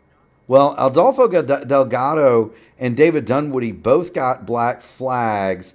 There's Dunwoody. We're gonna show what happens to him in a second. I wonder if Delgado gets a black flag for advancing his position below the yellow line, maybe, Sam? Oh, who was this again? Delgado, the 91. He's gonna spin down, or does he? Yeah, he clips the pit road. So he went into the pit road before it ended, so he gets the black flag. That's what happened. He already passed the commitment. He came across pit lane. Now watch this wild ride for David Dunwoody. So Dunwoody here's Dunwoody, and you see he and Wagner have already been together in turn 3. He's gonna get to the back. He's gonna give O'Donoghue a shot, and then he sees the energy from Matty Wagner, so he's gonna pull up to try to take that energy and throw the block, but he kind of missed. And when he came across the bows of Wagner, it almost moved Wagner's truck up into him. All that air moving, the trucks are going to move as a result of that. Dunwoody, it's a game of inches at that point. It's just a game of inches. Everyone's fighting for the same space. They are indeed. Let's have a look at this from the perspective of Colby Pierce. This is going to be interesting, Sam. This is just going to be the last lap from Colby Pierce. First of all, first thing is he takes a shot in the left front from Liam Anderson. And this is where the fun is really going to begin, Sam. Well, it depends on who you talk to about the definition of fun. Man, if you get in these trucks and see how close these trucks are racing like this, it's insanity. It most certainly is. So here's Pierce. Here's the last lap from his perspective, and then we're going to do the same thing from Say Hey Lewis Hayes, and then we're going to get to the final results. That's what Colby Pierce saw. And Colby does the right thing. He just keeps it straight and keeps hauling Yeah. toward the finish line. That's what you can do. That's all you can do at that point. Here it is from Say Hey Lewis Hayes. Look at the sparks fly, Sam. Oh, it's just so much going on right here, and your senses are heightened so much in these instances. The adrenaline is amazing when you're racing under these conditions. Watch Lewis And though. He dodges. He gets caught up in the initial wreck, but then he dodges 3 more to bring it home in 4th. How about that for Say Hey Lewis Hayes? Yeah, it's another great finish for Lewis, almost on the podium again. And Kendall Paul, who it always seemed like wherever Kendall was, he was getting a push, or he may have gotten a little damage early in the race, but under that incident with Jalen Story and Liam Anderson. But here he is with a podium before. I mean, Kendall Paul proving once again his resilience, no matter what may happen to him in the event. Yes, indeed. Ryan O'Donohue is going to be your winner. He will punch his ticket to the next round. Matt Wagner is second. Kendall Paul comes home third. So a good night for the top 2 in the points. Say Hey Lewis Hayes is 4th, and Matty Sizzler is going to round out your top 5. He has already congratulated O'Donohue and Wags in the post-race chat. Mr. Excitement, Justin Osterman, worth the price of admission. He comes home 6th. Colby Pierce, he does his best stunt driving impression to bring it home 7th. Chuck Sweeting, Logan Edwards, and David Dunwoody are going to round out your top 10. In 11th, Adolfo Delgado, Jalen Story, Liam Anderson, Michael Kirk, Keith Graham round out the top 15. Donald Green, an early out, as is Jeremy Dunwoody and John Hutchins. For your 18 runners this evening in the AMA Archway Industrial Coatings Truck Series Talladega 225.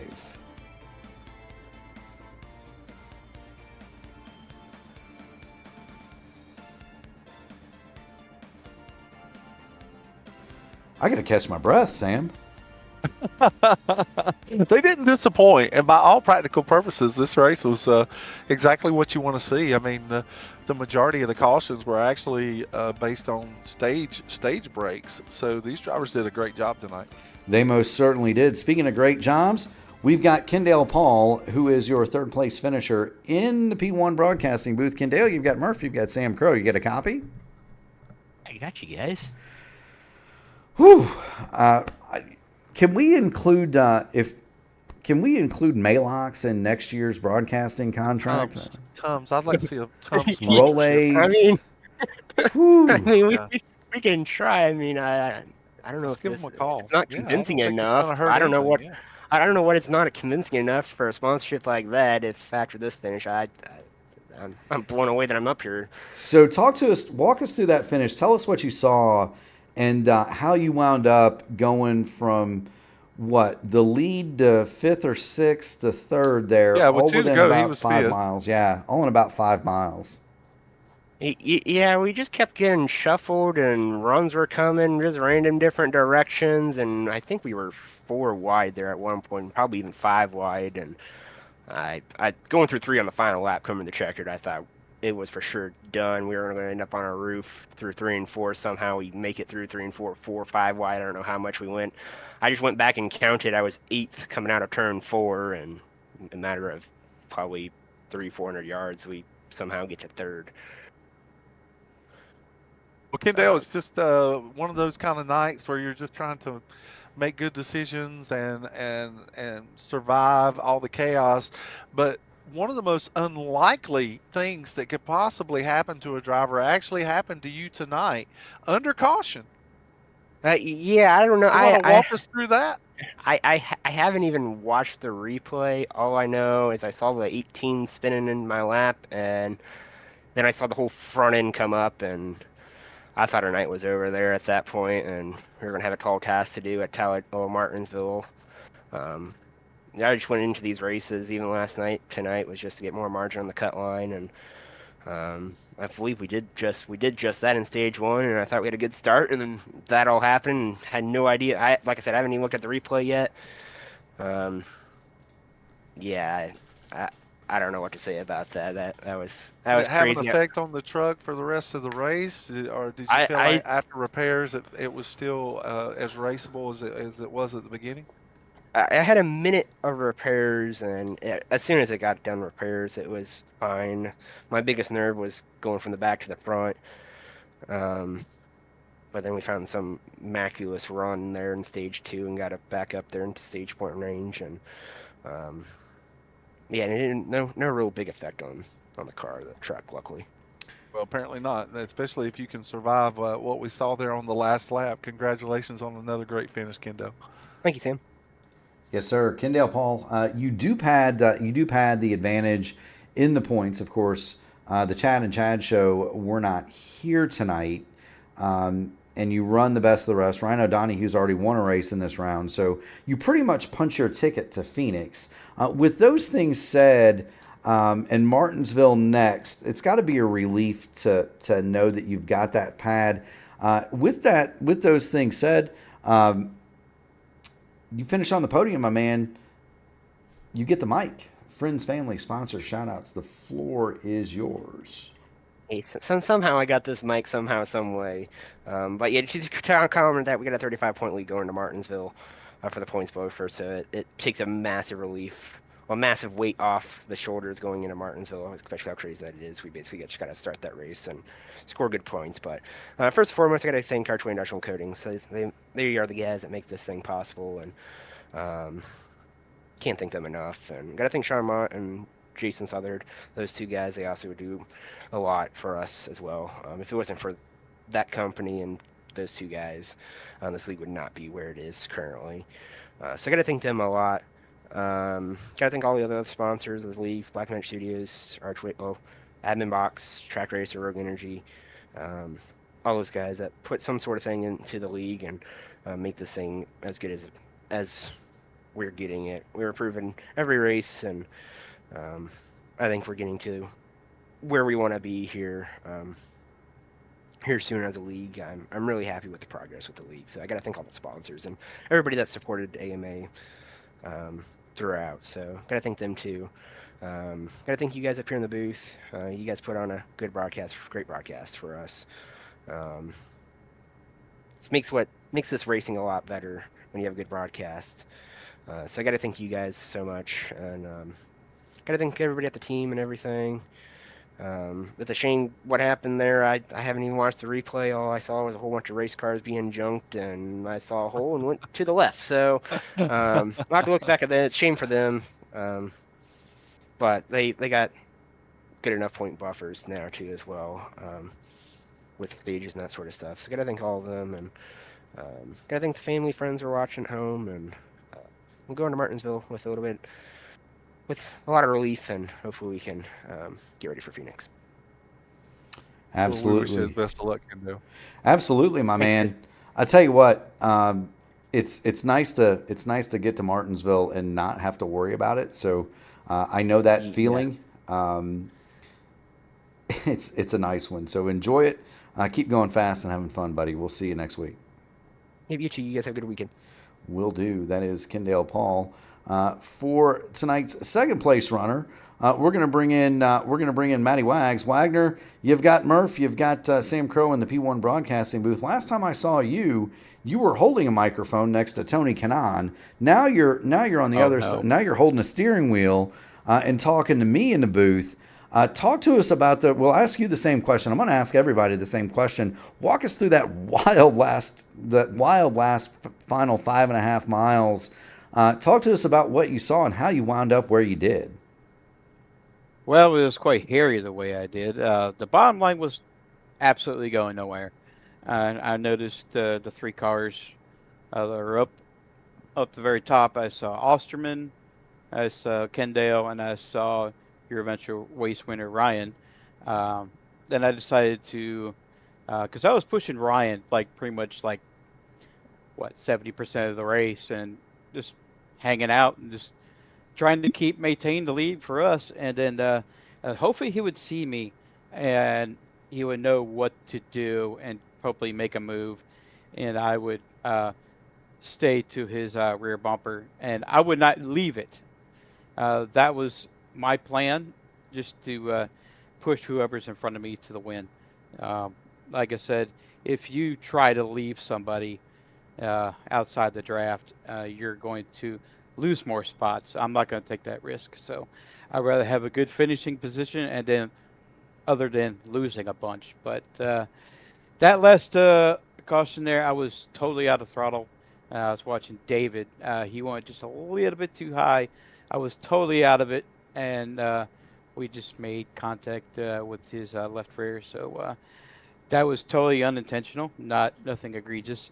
I do apologize to David, even though he did make my paint scheme. So it's Talladega. Calamity's going to happen. So congratulations to Ryan, and this is my best finish. I'm actually pretty excited. So I'm glad to make myself known the whole entire race. I felt like I was the best pusher out there. I had a lot of fun. This was truly a blast. Well, Matt Wagner, it's a tremendous honor to have you here in the booth with us, and I'm excited for your finish as well. I talked to you a little bit last night, and you had a lot of eagerness in your voice, a lot of anticipation, and by all practical purposes, you had a lot of confidence because of the speedway experiences that you've already had, and you kind of explained exactly what we saw in the race. At one point, I was telling Mark, I feel like you had every color of the rainbow of paint on your front bumper because whoever was in front of you, you were pushing them as hard as you could push them. And I just found that ironic that you would actually share that particular part of it. But my question to you is that now that the season is winding up and you've been faithful to the Truck Series, what is your hope going into the last two races of the year here? Staying out of trouble. Don't get involved in the playoff, guys. I have a lot of practice to go into Martinsville. If you're a road course racer, and that I've found out, you're typically pretty good at Martinsville. So I think the guys who generally do really good at road courses are going to be very strong going to Martinsville, like your Ryan O'Donoghue's and hopefully a name I'm not going to mention doesn't show up. You already know who he is. Logan Edwards, those guys, they're going to show their true colors when we come to Martinsville. For me, coming into Martinsville, I just want to survive. That's just my whole entire goal. Phoenix, I'm looking forward to Phoenix. It's probably one of my best tracks to try and get a win. This in Talladega is probably my best chances, opportunity. So the short tracks, I feel pretty good confidence. The larger tracks, not so good. But these guys put on a hell of a show, and I'm truly glad to be a part of it. Well, it's a fantastic finish tonight. Great job, my friend. Absolutely. And since you finished on the podium, Wags, you get the mic. Friends, family, sponsors, shout-outs. Floor is yours, my friend. Have at it. Actually, I'm sure I'll regret that, by the way, because we have limited broadcast time here. Just to correct you on the Tony Kanaan deal, that was Gary Godso, and I was a little bit jealous, as you would say. Tony was, he was quite skeptical with Gary, but Gary's pretty knowledgeable. But he made Tony roll his eyes a little bit, so. Watching that, so it was quite fun. Anyway, guys, the guys at AMA who put on the Truck Series and the Xfinity Series, Ken and Paul, thank you for letting me drive here. It's truly an honor. Guys over at Horizon, hello guys. I actually finished on the podium, got a P2 for once. So I'd rather do it in IndyCar, but here I am in a stock car. So it's great. It's a great feeling, guys. You guys in the broadcast booth, you guys do a phenomenal job every week. Sam, you're terrific in the booth. I love listening to you. And Murph, I have no comment for you. So I think there's an MR in the Onyx Racing League chat that's got some cookies for you. He said that he would feed you. So you need to go see him. Oh God, I'll pass on the cookies. Thank you. And give You're all gonna the pass cookies on to- cookies? Yes, I am. How Which un-American. I am truly We're gonna un-American. refer you to that. We're gonna refer you to the House Committee for Un-American Activities. Give the cookies to Rec, okay? Give it to him. He'll probably munch on them all. So Listen, I've turned down cookies as well the last 2 nights because I've ate so much cheesecake. We are not feeding the rat cookies. He does not need any sugar. keep him away from the sugar. Anyway, guys, thank you very much. Great job, Matt. This makes me feel so good. You just don't know how long I've been hard. I've been trying, practicing, trying to get better at this, and it feels so good to get a top 3. So, guys, take it easy. Have a good night. Absolutely, Matty Wags. Keep going fast, having fun, buddy. We'll see you at the next one. Thank you. That is Matt Wagner. He is second. Sam, we got out of that one not too bad. He's pretty unscathed. Yeah, I know by all practical purposes. He's usually a talker. Usually it's down.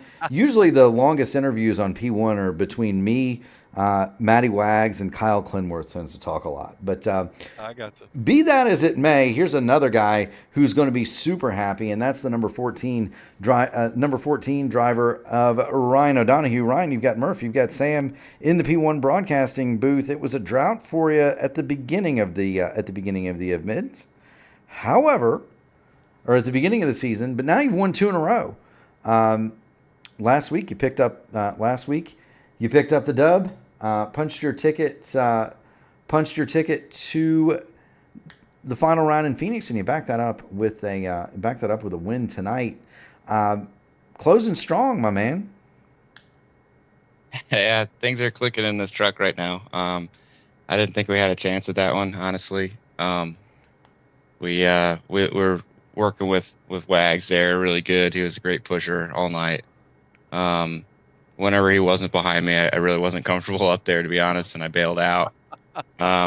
He pushed us there. The last run was the same as last night, where it was stretch that fuel as long as you can, and being out front, I told him I'll just run it out if you want to do what everybody else is doing and save it.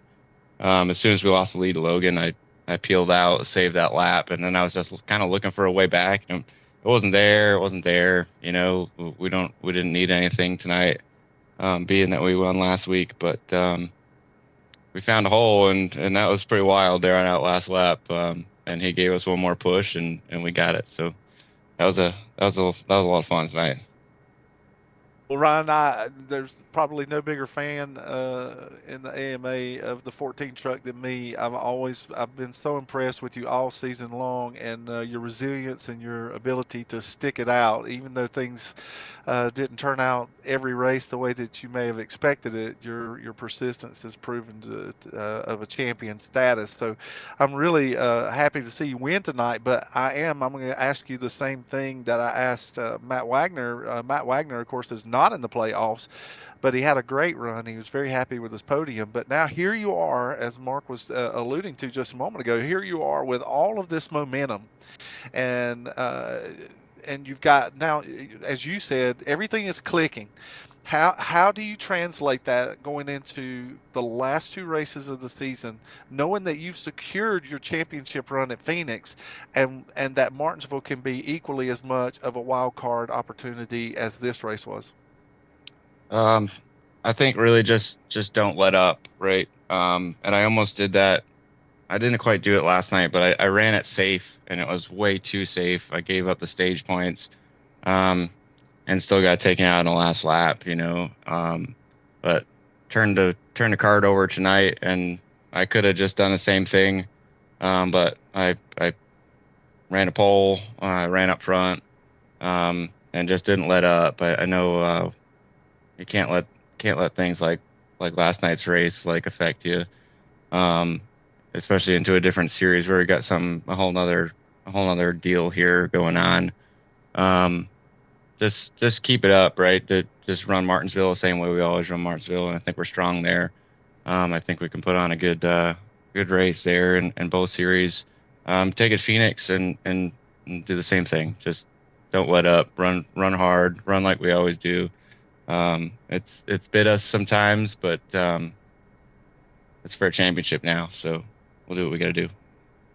We're excited to see how all that plays out for you, Ryan. Just a masterful job of driving tonight and making good decisions. So congratulations. Thanks, sir. Yeah, I wasn't sure how I was going to play out, like I said, on that last lap. Sometimes the brakes have to come your way. Sometimes that's just how it has to go. I had a shot at it there off of 2. I looked to the inside of Kendall, and I'm surprised the 53 didn't come off of his bumper and come in front of me.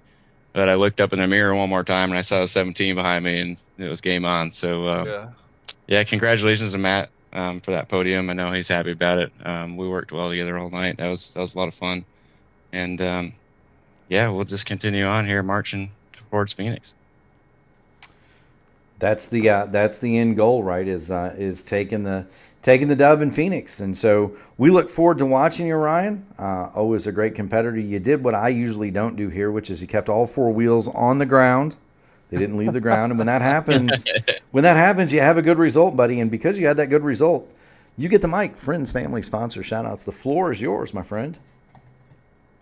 Yes, sir. Girlfriend, as always. Mass Surgical Supply, Maxima Racing Oils, Heatwave Visual, AMA, and like I said, every time Kendall admins. This is a great league. We definitely showed it tonight. I hope everybody enjoyed watching it.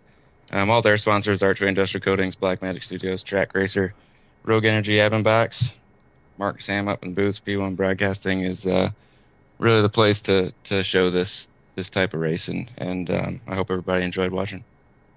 Yeah, we had a big crowd, so I think the public liked it. Either way, you bring home the trophy tonight. Keep going fast and having fun, Ryan, and we will see you at the next one. Yes, sir. Thank you, guys. See you next week. Yes, sir. That's Congratulations, Ryan. Absolutely. That is Ryan O'Donohue. He is the winner tonight. And Sam, whew. I know these races are so good when it's like this. You know, you tune in. Well, like I was telling you today, the actual Craftsman Truck Race was.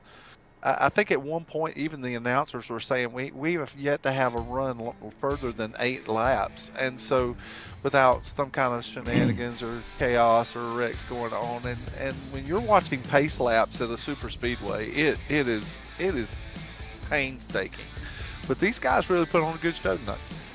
Yeah, they most certainly did, and the good shows are going to keep on. Those good shows are going to keep on keeping on, Sam. Because we are not done it here at P1. Next up on the schedule, Gary and I are going to take Saturday off.